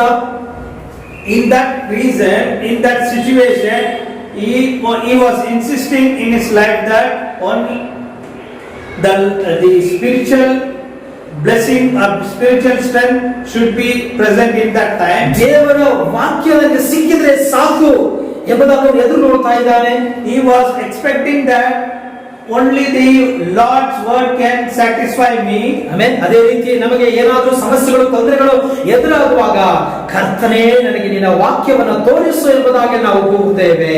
The same way in our life also, if we are in any of the tribulations, we will ask the Lord, Lord help us. ಕರ್ತನೇ ನಿನ್ನ ವಾಕ್ಯವನ್ನು ನಮಗೆ ತೋರಿಸು, ನಾನು ಆ ವಾಕ್ಯದ ಮೇಲೆ ನಂಬಿಕೆಯಾಗಿರುತ್ತೇನೆ ಎಂಬುದಾಗಿ ನಾವು ಎದುರು ನೋಡ್ತಾ ಇರ್ತೇವೆ. See, we will be expecting that Lord, that please show the word. We will be adhered to that word. ಸೌಲನು ಇಂಥ ಸ್ಥಿತಿಯಲ್ಲಿ ದೇವರು ಕನಸಿನ ಮೂಲಕ ಮಾತನಾಡ್ತಾನಾ ಎಂದು ಎದುರು ನೋಡ್ತಾ ಇದ್ದ. The Saul was expecting at this situation the Lord will speak in dreams. ಆದರೆ ದೇವರು ಕನಸಿನ ಮೂಲಕವಾಗಿ ಅವನಿಗೆ ಮಾತನಾಡಲಿಲ್ಲ. But the Lord did not speak in his dreams. Urim Thummim ಎಂಬಂತ ಕಲ್ಲುಗಳ ಮೂಲಕವಾಗಿ, ಅದರ ಯಾಜಕನ ಎದೆಯ ಆ ಒಂದು ಪಟ್ಟಿಯಲ್ಲಿ ಇಲ್ಲವಾದ್ರೆ ಆ ಏಫೋದಿನಲ್ಲಿ 2 ಕಲ್ಲುಗಳು ಇರ್ತದೆ, ಊರಿಂ ತುಮ್ಮೀಮ್ ಎಂಬುದಾಗಿ ಹೇಳಿ ಅದರ ಮೂಲಕವಾಗಿ ಆದ್ರೂ ಕರ್ತನು ಉತ್ತರ ಕೊಡ್ತಾನ ಎಂಬುದಾಗಿ ಅವನು ನೆನೆಸಿದ. See, also he was expecting a word from the Lord that in this Urim Thummim, in the priest dress, he was expecting the word of God. ಅದರಿಂದಲೂ ಕೂಡ ಅವನಿಗೆ ಉತ್ತರ ಸಿಗಲಿಲ್ಲ. But still he did not receive any answer. ಯಾಜಕನ ಬಳಿಗೆ ಹೋದಾಗ ಅವನು ಕೇಳ್ತಾನೆ, ಆ ಯಾಜಕನ ಮುಂದೆ ನಿಂತು, ಆ ಊರಿನ ತುಮೀಮ್ ಕಲ್ಲುಗಳ ಮುಂದೆ ನಿಂತು ನಾವು ಯುದ್ಧಕ್ಕೆ ಹೋಗಲೋ ಬೇಡವೋ ಎಂಬುದಾಗಿ ಅವನು ವಿಚಾರಿಸಿದಾಗ ಆ ಒಂದು ಕಲ್ಲುಗಳಿಂದ ಯಾವುದೋ ಪ್ರಕಾಶವೂ ಕೂಡ ಬರಲಿಲ್ಲ. See, when Saul meets the high priest and he asks for this, whether he has to go to the war or not, but there was nothing word come from the Lord. ಆ ದಿನಗಳಲ್ಲಿ ಆ ಊರಿನ ತುಮೀಮ್ ಯಾಜಕನ ಆ ಒಂದು ಧರಿಸಿಕೊಂಡ ಏಫೋದಿನಲ್ಲಿ ಇತ್ತು, ಏನೇ ಉತ್ತರವನ್ನ ಪಡೆದುಕೊಳ್ಳಲಿಕ್ಕಾಗಿ. See, in that times, in that the priest would dress, this Urim Thummim was the only thing to get the word from the Lord. ಸೌಲನು ಅದನ್ನು ವಿಚಾರಿಸಿದಾಗ ಯಾವ ಪ್ರಕಾಶವೂ ಅದರಿಂದ ಬರಲಿಲ್ಲ, ಯಾವ ಉತ್ತರವೂ ಅವನಿಗೆ ಸಿಗಲಿಲ್ಲ. So when Saul went and asked the things, that no word came or no result have come. ನಂತರ ಪ್ರವಾದಿಗಳು ಯಾರಾದರೂ ಇದ್ದಾರಾ ಎಂಬುದಾಗಿ ನೋಡಿದ. And also he was searching for the prophets at that time. ಪ್ರವಾದಿಗಳು ಇದ್ದಾರೆ. See, the prophets also were there. ಆದರೆ ಪ್ರವಾದಿಗಳು ಅವರು ಕೂಡ ಯಾವ ಉತ್ತರವೂ ಸಿಗಲಿಲ್ಲ. But the prophets at that time did not receive any word from the Lord. ಅವನು ಅವರ ಹತ್ರ ಹೋದಾಗ ಕರ್ತನಿಗೆ ಪ್ರಕಟಿಸಲಿಲ್ಲ ಎಂಬುದಾಗಿ ಹೇಳಿ ಕಳುಹಿಸಿದ್ರು. See, the prophets told that nothing was being prophesied about you. ಅವನಿಗೆ ದೇವರ ಬಳಿಯಿಂದ ವಾಕ್ಯವು ಸಿಗಲಿಲ್ಲ. So from the Lord he did not receive any word. ಅವನ ಸಮಸ್ಯೆಗಳಿಗೆ ಯಾವೊಂದು ವಾಕ್ಯವು ಕೂಡ ಅವನಿಗೆ ಸಿಗದೆ ಹೋಯಿತು. For his tribulations, for his situations, nothing, no word received from the Lord. ಈಗ ಅವನಿಗೆ ಗೊತ್ತು, ನನ್ನ ಬಲದಿಂದ ಶತ್ರುವನ್ನ ಜಯಿಸೋದಕ್ಕೆ ಆಗೋದಿಲ್ಲ. So he knew that with his own strength he cannot win this battle. ಕರ್ತನನ್ನ ಬಿಟ್ರೆ ಯಾವ ಬಲವೂ ಸಿಗೋದಿಲ್ಲ. See, only the Lord's strength only can win this battle. ಕರ್ತನನ್ನ ಬಿಟ್ರೆ ಯಾವ ಬಲವೂ ಇರೋದಿಲ್ಲ. If we leave the Lord, no strength can help us. ಇದ್ದ ಬಲವೂ ಹೊರಟೋಗ್ಬಿಡುತ್ತೆ. So the strength which we have, everything will go off from our life. ನಾವು Bible ಓದದೆ ಪ್ರಾರ್ಥಿಸದೆ ಇದ್ರೆ, ವಾಕ್ಯದಲ್ಲಿ ನಾವು ನಿಲ್ಲದೆ ಹೋದ್ರೆ ನಮ್ಮ ಬಲವು ಹೋಗಿ ಬಿಡುತ್ತೆ. ಜಾಗ್ರತೆ. The same way, if we do not read Bible or praise and worship daily, the strength which we have will go out of our life. ನಿಮ್ಮ ಶರೀರ ಬಲವಾಗಿರ್ಬೇಕಂದ್ರೆ ನೀವು ಏನ್ ಮಾಡಬೇಕು? If we have to be strength enough in our life, what we have to do? ಏನ್ ಮಾಡ್ಬೇಕು? ನಿಮ್ಮ ಶರೀರ ಬಲವಾಗಿರ್ಬೇಕಂದ್ರೆ ಏನ್ ಮಾಡ್ಬೇಕು? What you must do when your body to be strength enough? ಏನ್ ಮಾಡ್ಬೇಕು? ನೀವು ಕೆಳಗೆ ಮೇಲೆ ಸ್ಟೆಪ್ ಹತ್ತಿ ಇಳಿದು ಓಡಾಡ್ಬೇಕಂದ್ರೆ ನೀವು ಏನ್ ಮಾಡ್ಬೇಕು? So what if you want to go here and there, up and down, what you must do? ಏನ್ ಮಾಡ್ಬೇಕು? ಚೆನ್ನಾಗಿ ತಿನ್ಬೇಕು. ನೀವು ಚೆನ್ನಾಗಿ ತಿನ್ನದೆ ಹೋದ್ರೆ ನಿಮಗೆ ಮೇಲಿಂದ ಕೆಳಗಡೆ ಆಗ್ಲಿ, ಇಲ್ಲಿಂದ ಆ ಕಡೆ ಸ್ವಲ್ಪ ದೂರ ಹೋಗೋ ಕೂಡ ನಿಮ್ಮಿಂದ ಆಗೋದಿಲ್ಲ. See, if you want to be strengthen your body, you have to have food. Then only you can go here and there or up and down. ಊಟ ಮಾಡಿದ್ರೆ ಮಾತ್ರನೇ ನಿಮಗೆ ಬಲ ಸಿಗೋದು. Only if you have a meal, then only you will get a strength. ಅದೇ ರೀತಿಯಾಗಿ ನಮ್ಗೆ ಆತ್ಮೀಕವಾಗಿಯೂ ನಾವು ಬಲಗೊಳ್ಬೇಕು. The same way we all should be filled with the spiritual things. ನೀವು ಆತ್ಮೀಕವಾಗಿ ಬಲಗೊಳ್ಬೇಕಂದ್ರೆ ಏನ್ ಮಾಡ್ಬೇಕು? So if you want to get strength in spiritual life, what you must do? We should live. ನಾವು Bible ಅನ್ನು ಓದಬೇಕು. So what you must do? You should read the Bible. ನಾವು ವಾಕ್ಯದಲ್ಲಿ ಇರಬೇಕು. So we have to be in the word. ವಾಕ್ಯವನ್ನು ನಾವು ತಿನ್ನಬೇಕು. We have to eat the word. ವಾಕ್ಯವನ್ನು ತಿನ್ಬೇಕಂದ್ರೆ ಡೈಲಿ ಒಂದೊಂದು ಪೇಜ್ ಹರಿದು ತಿನ್ನುವಂತದ್ದಲ್ಲ. It is not that eating each page a day. ಆದ್ರೆ ವಾಕ್ಯವನ್ನು ತಿನ್ನೋದ್ರೆ ಪ್ರತಿದಿನ ನಾವು ಬೈಬಲ್ ಅನ್ನ ಓದಿ ಅದನ್ನ ಅರ್ಥ ಮಾಡಿಕೊಂಡು ಅದರ ಪ್ರಕಾರ ಜೀವಿಸಬೇಕು. So eating Bible means we should read the Bible and understand every day. ಮನುಷ್ಯನು ರೊಟ್ಟಿ ಮಾತ್ರದಿಂದ ಅಲ್ಲ, ಕರ್ತನ ಬಾಯಿಂದ ಹೊರಡುವ ಪ್ರತಿಯೊಂದು ಮಾತ್ರದಿಂದ ಅವನು ಬದುಕುವನು. The man cannot live not only with the meal, the food, but also with the word. ನಾವು ವಾಕ್ಯದಲ್ಲಿದ್ದರೆ ಸೈತಾನ ನಮ್ಮನ್ನ ಜಯಿಸೋದಕ್ಕೆ ಆಗೋದಿಲ್ಲ. When we are into the word, the Satan cannot win us. ಯಾಕಂದ್ರೆ ನಮಗೆ ಯಾರ ಬಲ ಇದೆ? ದೇವರ ಬಲ ಇದೆ. At that time, what type of strength we have? The strength of the Lord's strength is within us. ಈಗ ಸೌಲನು ಎಲ್ಲಾ ಕಡೆ ಅವನು ಪ್ರಯತ್ನವನ್ನು ಮಾಡ್ತಾ ಇದ್ದಾನೆ. See, the Saul is being trying in all this manner, different manner. ಅದು ಎಲ್ಲೂ ಕೂಡ ಅವನಿಗೆ ಉತ್ತರ ಸಿಗಲಿಲ್ಲ. But he did not receive anywhere the result. ಈಗ ಅವನು ಒಂದು ಯೋಚನೆಯನ್ನು ಮಾಡ್ತಾ ಇದ್ದಾನೆ, ನಾನು ಕಣಿ ಹೇಳುವವರ ಹತ್ರ ಹೋಗ್ಬೇಕು ಎಂಬುದಾಗಿ ಹೇಳಿ. So immediately he plans to, I should go to the soothsayers. Amen. ಅವಾಗ ಕೇಳ್ತಾನೆ, ಕಣಿ ಹೇಳುವವರು ದೇಶದಲ್ಲಿ ಎಲ್ಲಾದ್ರೂ ಇದಾರಾ ಎಂಬುದಾಗಿ ಅವನು ವಿಚಾರಿಸ್ತಾ ಇದ್ದಾನೆ. So at that time he asked for the people that any of the person are there in this kingdom. The people are there for the soothsayers. Amen. ಅದಕ್ಕೆ ಏನ್ ಹೇಳ್ತಾರೆ ಅದನ್ನ? Amen. ಕಣಿ ಹೇಳುವವರು ದೇಶ, ಈಗ ಕಣಿ ಹೇಳುವವರು ದೇಶದಲ್ಲೇ ಇರಬಾರದು ಅಂತ ಹೇಳಿ ಈ ಸೌಲನೇ ಆಜ್ಞೆಯನ್ನು ಹೊರಡಿಸಿದ್ದ. See, the Saul gave a law that no person should be telling the soothsayers. ಕಣಿ ಹೇಳುವವರನ್ನ ಮಂತ್ರಗಾರನನ್ನು ಕೊಲೆ ಮಾಡಿಸಿದ. See, he was a person to kill the soothsayers or the magicians. ದೇಶವನ್ನ ಬಿಟ್ಟು ಓಡಿಸ್ಬಿಟ್ಟ. He chased these people. ಒಂದು ಕಡೆ ಕಣ್ಣು, ಈಗ ಅವನಿಗೆ ಒಬ್ರು ಹೇಳ್ತಾ ಇದ್ದಾರೆ, ಒಂದು ಕಡೆ ಕಣ್ಣಿ ಹೇಳುವಳು ಇದ್ದಾಳೆ ಎಂಬುದಾಗಿ ಹೇಳ್ತಾರೆ. Immediately he received a message that in one place there is a woman, she can tell the truth. ಅವಳು ತನ್ನನ್ನ ಕಣಿ ಹೇಳುವವಳು ಅಂತೇಳಿ ತೋರಿಸ್ಕೊಳ್ಳದೆ ಅವಳು ಜೀವಿಸ್ತಾ ಇದ್ದಾಳೆ. She did not show her life like a truth teller. ಕಾರಣ ಕಣಿ ಹೇಳುವವರನ್ನ ಕಂಡ್ರೆ ಸೌಲ ಏನ್ ಮಾಡ್ತಾನೆ, ಕೊಲೆ ಮಾಡ್ಬೇಕೆಂಬುದಾಗಿ ಹೇಳಿ ಅವನು ಆಜ್ಞೆಯನ್ನು ಕೊಟ್ಟಿದ್ದಾನೆ. Because Saul has given a law that whoever tells the truth, they should be killed. ಆದ್ರೆ ಈಗ ಅವನೇ ಕಣಿ ಹೇಳುವವಳ ಹತ್ರ ಹೋಗುವ ಪರಿಸ್ಥಿತಿ ಸೌಲನಿಗೆ ಎದುರಾಯಿತು. So it was a situation that the Saul has to go to this truth teller. ಕರ್ತನಿಗಾಗಿ ಅಷ್ಟು ವೈರಾಗ್ಯವಾಗಿದ್ದ, ಆದ್ರೆ ಈಗ ಕಣಿ ಹೇಳುವವಳ ಹತ್ರ ಹೋಗಿ ಸೌಲನನ್ನ ಕರೆಸಬೇಕು ಎಂಬುದಾಗಿ ಅವನು ಕೇಳ್ಕೊಳ್ತಾ ಇದ್ದಾನೆ.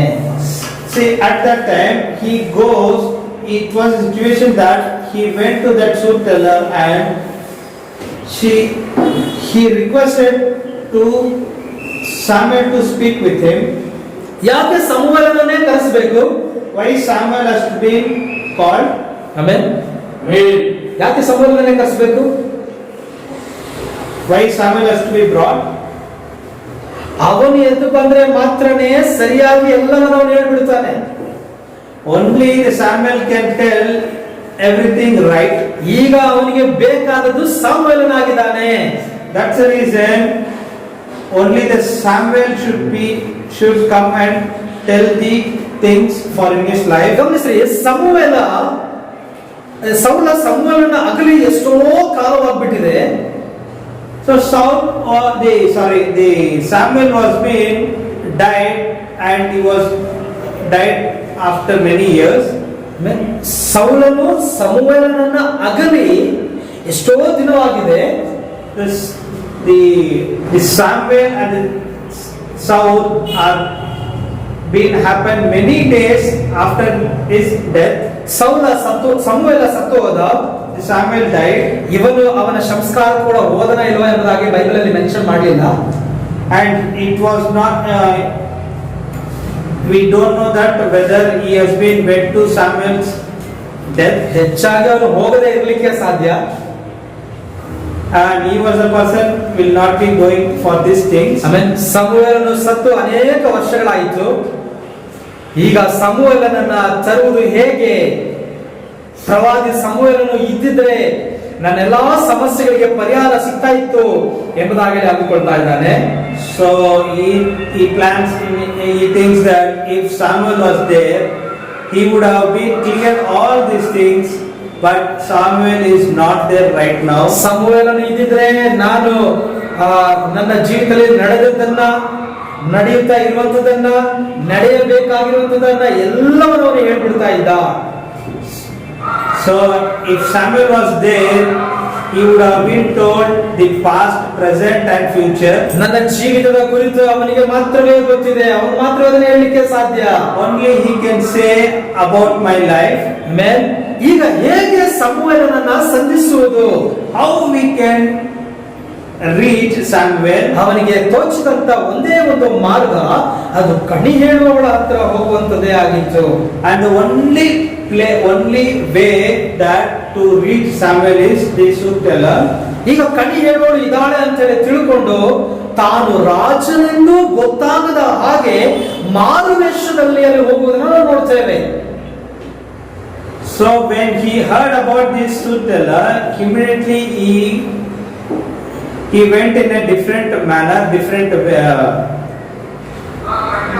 ಮಾರುವೇಷ fancy dress, in a different dress. ವೇಷವನ್ನ ಬದಲಾಯಿಸಿಕೊಂಡು ಹೋಗುವಂಥದ್ದು.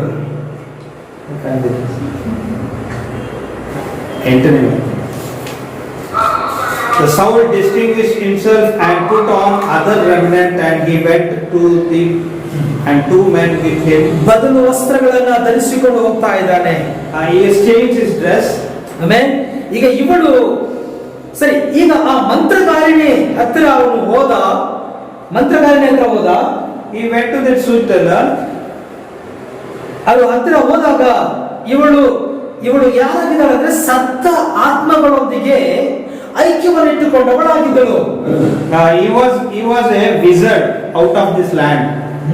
He have a familiar spirits. ಇವಳು ಸತ್ತ ಆತ್ಮಗಳೊಂದಿಗೆ ಸಂಪರ್ಕವನ್ನು ಇಟ್ಟುಕೊಂಡವಳಾಗಿದ್ದಳು, ಅವುಗಳನ್ನು ಸಂಧಿಸುವವಳಾಗಿದ್ದಳು. She had a connection with the dead spirits. The dead spirits ಈ ದಿನದಲ್ಲಿಯೂ ಕೂಡ ಇದ್ದಾರಲ್ವಾ? today also are there. Amen. ಸತ್ತ ಆತ್ಮಗಳೊಂದಿಗೆ ಸಂಪರ್ಕವನ್ನು ಇಟ್ಟುಕೊಳ್ಳೋದು ಯಾರು? ಹೊರಗಡೆ ಹೋಗೋದು ಆರ್ ಸಿ ಅವರು ಏನ್ ಮಾಡ್ತಾರೆ? ಸತ್ತವರ ಹತ್ರ ಹೋಗಿ ಪ್ರೇಯರ್ ಮಾಡ್ತಾರೆ. See, the RC people they go and get contact with the dead people. ಸತ್ತವರೊಂದಿಗೆ ಹೋಗಿ ನಮಗೆ ಅವ್ರು ಏನ್ ಕೇಳ್ತಾರೆ? ನಮಗೆ ಒಳ್ಳೆಯದಾಗುವಂತೆ ಪ್ರಾರ್ಥನೆಯನ್ನು ಮಾಡ್ರಿ ಎಂಬುದಾಗಿ ಕೇಳ್ತಾರೆ. They ask the dead people that to pray for them. ಅವರು ಮದರ್ ತೆರೇಸಾ ಹತ್ರ ಹೋಗ್ತಾರೆ. They go to Mother Teresa. So ಆಕೆ ಏನಾಗಿದ್ದಾರೆ? ಸತ್ತು ಸಮಾಧಿಯಲ್ಲಿದ್ದಾರೆ. ಆದ್ರೆ ಇವರು ಯಾರು ಕೇಳ್ತಾ ಇದ್ದಾರೆ? ಸತ್ತಂತ ಆತ್ಮದೊಂದಿಗೆ ಅವರು ಕೇಳ್ತಾ ಇದ್ದಾರೆ, ನಮಗೆ ಒಳ್ಳೇದು ಮಾಡುವಂತೆ ಕೇಳಿಕೋ ಎಂಬುದಾಗಿ ಹೇಳಿ. They are with the people that they are asking the dead person spirit and who happen good things in their life. Ignatius, Loyola, ಆಮೇಲೆ ಇನ್ನೂ ಅನೇಕ ಸಂತರುಗಳ ಹತ್ರ ಹೋಗಿ ಅವರು ಪ್ರಾರ್ಥನೆಗಳನ್ನ ಮಾಡ್ತಾರೆ. So they go to different saints ಆಮೇಲೆ and pray for them, ask to pray for them. ಇವರೆಲ್ಲರೂ ಸತ್ತ ನಂತರ ಇವರನ್ನ ಏನ್ ಮಾಡ್ತಾರೆ ಅಂತ ಹೇಳಿದ್ರೆ, ಅವ್ರನ್ನ ಸಂತರನ್ನಾಗಿ ದೇವರ ಸ್ಥಾನಕ್ಕೆ ಇವರು ತೆಗೆದುಕೊಂಡು ಹೋಗಿ ಬಿಡ್ತಾರೆ. See, when they die, after their death, what they do, they make these people in a condition, they keep these people very close to the God. ಇವರನ್ನ ದೇವರಿಗೂ ಮತ್ತು ಮನುಷ್ಯರಿಗೂ ಮಧ್ಯಸ್ಥಗಾರರನ್ನಾಗಿ ಮಾಡಿಬಿಡ್ತಾ ಇದ್ದಾರೆ. They make the people, they make these people as mediator between God and these people. Amen. ದೇವರಿಗೂ ಮತ್ತು ಮನುಷ್ಯರಿಗೂ ಮಧ್ಯಸ್ಥನು ಯಾರು? ಕರ್ತನಾದ ಯೇಸು ಕ್ರಿಸ್ತನು ಮಾತ್ರವೇ. Hallelujah. The only mediator for the God and the humans is only the Lord Jesus Christ. ಮರಿಯಳು ಸತ್ತು ಹೋದಳು, Mary died. ಸಮಾಧಿ ಈಗಲೂ ಕೂಡ ಇದೆ. Now also this grave is there. ಆದರೂ ಪುಣ್ಯ ಮರಿಯಳೇ ನಮಗಾಗಿ ಪ್ರಾರ್ಥಿಸಿರಿ ಎಂಬುದಾಗಿ ಹೇಳ್ತಾರೆ. Holy Mother, please pray for me. ಇದರಲ್ಲಿ ಏನು? ಇದೆಲ್ಲ ಒಂದು ಕಣಿ ಹೇಳುವ ಸ್ಪಿರಿಟ್. ಇದೊಂದು ಸತ್ತ ಆತ್ಮಗಳೊಂದಿಗೆ ಸಂಪರ್ಕವನ್ನು ಇಟ್ಟುಕೊಳ್ಳುವ, ಐಕ್ಯವನ್ನು ಇಟ್ಟುಕೊಳ್ಳುವಂತ ಕಾರ್ಯಗಳಾಗಿದೆ. See, these are the things it is like the soothsayers or wizards, and they are keeping a contact with the dead soul. ಸತ್ತು ಹೋದ ಆತ್ಮಗಳನ್ನ ಪೂಜಿಸುವುದೇ ಆಸ್ತಿಯ ಮಾರ್ಗವಾಗಿದೆ. See, Roman Catholics way is they pray to the dead peoples. Hallelujah. ಸತ್ತು ಹೋದಂತ ಆತ್ಮಗಳನ್ನ ಬರಮಾಡುವಂತದ್ದಾಗಿದೆ. It is like they get the dead people. ಅದು ಮಾಟ ಮಂತ್ರದ ಕಾರ್ಯವಾಗಿದೆ. That is like a magician. ಇವನು ಸೌಲನು ಅರಿತಿದ್ದರಿಂದ ಈ ವಿಷಯಗಳನ್ನ ಸೌಲನು ಚೆನ್ನಾಗಿ ತಿಳ್ಕೊಂಡಿದ್ದ. See, these things was being known by Saul. ಆದ್ದರಿಂದ ಅವನು ಮಂತ್ರಧಾರಿಣಿ ಹತ್ತಿರ ಕಣಿ ಹೇಳುವವಳ ಹತ್ರ ಹೋಗ್ತಾ ಇದ್ದಾನೆ. So he is going to this wizard and she is taking the input from the soothsayer. ಆ ಕಣಿ ಹೇಳುವವಳ ಹತ್ರ ಸಮುವೇಲನನ್ನ ಎಬ್ಬಿಸಿ ಬರಮಾಡು ಅಂತ ಹೇಳಿದಾಗ ಅವಳು ಅದನ್ನ ಹಾಗೆ ಮಾಡ್ತಾಳೆ. So when Saul asked these things, immediately she does the same thing to Saul. ಸಮುವೇಲನು ಎದ್ದು ಬರುವಾಗ ಸೌಲನನ್ನ ನೋಡಿ ಕೇಳ್ತಾ ಇದ್ದಾನೆ. 15 ವಾಕ್ಯದಲ್ಲಿ ನಾವು ನೋಡ್ತೇವೆ. See, if you see in verses 15, the Samuel said to Saul, "Why hast thou disappointed me to bring me up?" ಈಗ ಗಮನಿಸ್ರಿ, ಈ ಕಣಿ ಹೇಳುವವಳು ಕರೆಯುವಾಗ ಸಮುವೇಲನು ಎದ್ದು ಬರುವುದನ್ನು ನಾವು ನೋಡ್ತೇವೆ. So you should notice this wizard, when she calls Samuel, she raises up from. ಈಗ ಸಮುವೇಲನು ಎದ್ದು ಬಂದ ನಂತರ ಸಮುವೇಲನು ಕೆಲವೊಂದು ವಿಷಯಗಳಲ್ಲಿ ಹೇಳ್ತಾನೆ. See, when Samuel raises up, he speaks something. 15ನೇ ವಾಕ್ಯವನ್ನು ಓದ್ಕೊಳ್ಳೋಣ. Let us read verse 15. 28:15. 28:15. ಆದರೂ ಸಾಮುವೇಲ್ ಸೌಲನನ್ನು ನೀನು ನನ್ನ ವಿಶ್ರಾಂತಿಯನ್ನು ಬಿಡಿಸಿದ್ದೇಕೆ ನನ್ನನ್ನು ಇಲ್ಲಿಗೆ ಯಾಕೆ ಬರಮಾಡಿದಿ ಎಂದು ಕೇಳಿದನು. ಅದಕ್ಕೆ ಸೌಲನು, ನಾನು ಬಲು ಇಕ್ಕಟ್ಟಿನಲ್ಲಿದ್ದೇನೆ, ಫಿಲಿಷ್ಟಿಯರು ನನಗೆ ವಿರೋಧವಾಗಿ ಯುದ್ಧಕ್ಕೆ ಬಂದಿದ್ದಾರೆ, ದೇವರು ನನ್ನನ್ನು ಬಿಟ್ಟು ದೂರ ಹೋಗಿದ್ದಾನೆ, ಆತನು ನನಗೆ ಪ್ರವಾದಿಗಳಿಂದಾಗಲಿ ಕನಸುಗಳಿಂದಾಗಲಿ ಉತ್ತರ ಕೊಡಬಲ್ಲನು. ಆದ್ದರಿಂದ ನಾನು ಮಾಡಬೇಕಾದದನ್ನು ನೀನು ತಿಳಿಸುವೆ ಎಂದು ನಿನ್ನನ್ನು ಇಲ್ಲಿಗೆ ಬರಮಾಡಿದನು ಅಂದನು. ನಮಗೆ ಗೊತ್ತಿದೆ ಸಮುವೇಲನು ಸತ್ತು ಸಮಾಧಿಯಲ್ಲಿದ್ದಾನೆ ಎಂಬುದಾಗಿ ಹೇಳಿ. We know that Samuel is been died and he has been in graveyard. ಆಮೇಲೆ ಅವನ ಶರೀರ ಎಲ್ಲಿದೆ? Where is ಸಮಾಧಿಯಲ್ಲಿದೆ. The body is in graveyard. ಈಗ ಅವನ ಆತ್ಮಿಕ ಶರೀರದೊಂದಿಗೆ ಪರದೇಶಿ ಎನ್ನುವಂತ ಸ್ಥಳದಲ್ಲಿದೆ. See, and his spirit, his soul is in the paradise. ಆಮೇಲೆ ಅದು ಆತ್ಮಿಕ ಶರೀರದೊಂದಿಗೆ ಇದೆ. It is in a spiritual body, it is there in the paradise. ಅವನು ಇನ್ನೂ ಕೂಡ ಮೇಲೆ ಹೋಗಲಿಲ್ಲ. Still he has not went up. ಕಾರಣ ಯಾಕೆ ಅವನು ಹೋಗಲಿಲ್ಲ? Why he has not been gone up? ಅವನಿನ್ನು ಕುರಿಯ ರಕ್ತದ ಕೆಳಗಡೆ ಇದ್ದಾನೆ. Still he is under the blood of lamb. ಕುರಿಯ ರಕ್ತವು ಮನುಷ್ಯನ ಪಾಪವನ್ನ ಹೋಗಲಾಡಿಸುವುದಿಲ್ಲ. See, the lamb's blood cannot clean the sins of human. ಆಮೇಲೆ ಪ್ರಾಣಿಗಳ ರಕ್ತ ಮನುಷ್ಯನ ಪಾಪವನ್ನು ಹೋಗಲಾಡಿಸುತ್ತಾ? See, the animal blood can clean the human sin. ಅದೇನು ಮಾಡುತ್ತೆ ಅಂತ ಹೇಳಿದ್ರೆ ಅದು ಕೇವಲ ಮುಚ್ಚಿ ಹಾಕುತ್ತೆ ಅಷ್ಟೇನೆ. What did it does? It just covers it. ಅರ್ಥ ಆಗ್ತಾ ಇದೆಯಾ? ಪ್ರಾಣಿಗಳ ರಕ್ತ ಮನುಷ್ಯನ ಪಾಪವನ್ನು ಮುಚ್ಚುತ್ತೆ ಅಷ್ಟೇ. See, the animal's blood just covers the sin of a human. ಈಗ ಕೆಳಗಡೆ ಎರಡು ಸ್ಥಳ ಇದೆ. There are two places down. ಅದಕ್ಕೆ ಏನೇನು ಹೆಸರು? ಕೆಳಗಡೆ ಇರುವಂತ ಎರಡು ಸ್ಥಳಕ್ಕೆ ಏನೇನು ಹೆಸರು? What are the two places? ಒಂದು ಆದೀಸ್, ಪಾತಾಳ. ಆದೀಸ್ ಎಂಬುದಾಗಿ ಹೇಳ್ತಾರೆ. ಆದೀಸ್ ಪಾತಾಳ. Adis. ಎರಡನೇದು ಪ್ಯಾರಡೈಸ್. Secondly, the paradise. ಆಮೇಲೆ ಎರಡು ಕೂಡ ಅಲ್ಲಿದೆ. The both are there. ಐಶ್ವರ್ಯವಂತನು ಎಲ್ಲಿದ್ದಾನೆ? The rich man is in. ಐಶ್ವರ್ಯವಂತ ಎಲ್ಲಿದ್ದಾನೆ? ಆದೀಸ್ ಎನ್ನುವಂತಹ ಒಂದು ಪಾತಾಳದಲ್ಲಿದ್ದಾನೆ. He is there in Hades. ಅಲ್ಲಿ ಅಗ್ನಿಯಲ್ಲಿ ಅವನು ಬೇಯ್ತಾ ಇದ್ದಾನೆ. He has been fried in the fire. ಗಮನಿಸಿ, ಪಾತಾಳಕ್ಕೂ ಮತ್ತು ಪ್ಯಾರಡೈಸ್ಗೂ ಅದರ ಮಧ್ಯದಲ್ಲಿ ಒಂದು ಡೊಂಗರ ಅಂತ ಹೇಳಿದ್ರೆ ಒಂದು ಆ ಕಡೆ ಹೋಗದಂತೆ ಡೊಂಗರ ಸ್ಥಾಪಿಸಿದೆ ಎಂಬುದಾಗಿ ನಾವು ನೋಡ್ತೇವೆ. ಆ ಕಡೆ ಇದ್ದವ್ರು ಈ ಕಡೆ ಬರ್ಲಿಕ್ಕಾಗಲ್ಲ, ಈ ಕಡೆ ಇದ್ದವ್ರು ಆ ಕಡೆ ಹೋಗ್ಲಿಕ್ಕಾಗಲ್ಲ. ಪಿಲುಗು. See, there is a canal between the paradise and the hell. ಈಗ ಸಮುವೇಲ ಮತ್ತು ಎಲ್ಲಾ ಭಕ್ತರು ಎಲ್ಲಿದ್ದಾರೆ ಅಂತ ಹೇಳಿದ್ರೆ ಪ್ಯಾರಡೈಸ್ ನಲ್ಲಿ ಇದ್ದಾರೆ. See, these Samuel and all the righteous people are there in paradise. ಅವರ ಪಾಪಗಳು ಮುಚ್ಚಲ್ಪಟ್ಟಿದೆ. See, their sins are being covered, ಆದರೆ ಕ್ಷಮಿಸಲ್ಪಡಲಿಲ್ಲ. but their sins are not being cleaned. ಅವರ ಪಾಪಗಳು ಸಂಪೂರ್ಣವಾಗಿ ತೊಳೆಯಲ್ಪಡಲಿಲ್ಲ. It is not been fully cleaned. Hallelujah. Hallelujah. ಯಾವಾಗ ಅವರ ಪಾಪಗಳು ಕ್ಷಮಿಸಲ್ಪಟ್ಟಿತು? When their sins are being forgiven.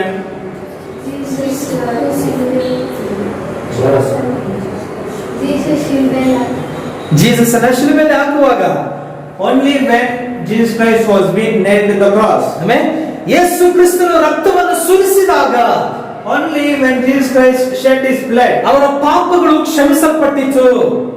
Only at that time their sins are being forgiven. ಅದರ ನಂತರವಾಗಿ ಅವರು ಇರುವಂತ ಸ್ಥಳದಿಂದ ಆ ಪ್ಯಾರಡೈಸ್ ಖಾಲಿಯಾಗಿ ಅವರು ಮೇಲಕ್ಕೆ ಎತ್ತಲ್ಪಟ್ಟರು.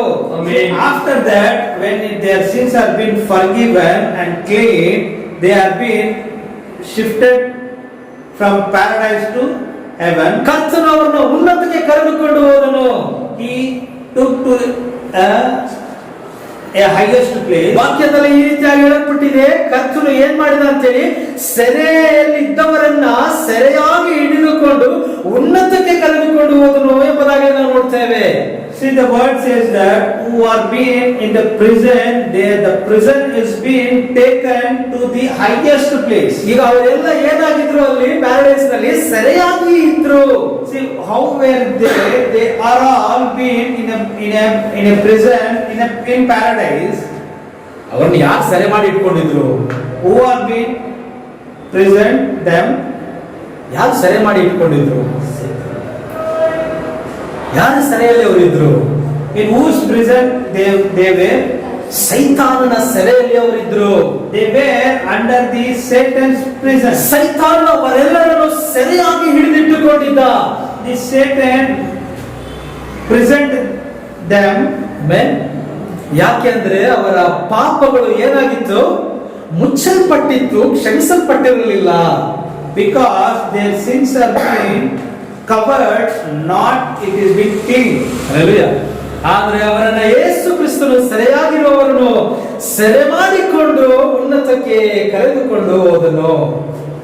So that's the reason when Jesus Christ came down and he took this prison and he has been taken this prison to this highest place. ಆತನ ರಕ್ತದಿಂದ ಸೆರೆಯಲ್ಲಿದ್ದವರನ್ನ ಏನ್ ಮಾಡ್ಕೊಂಡ? ಆತ ಬಿಡಿಸಿಕೊಂಡ, ಅವರನ್ನು ಕೂಡ ಕ್ರಯಕ್ಕೆ ಅವನು ಪಡೆದುಕೊಂಡ.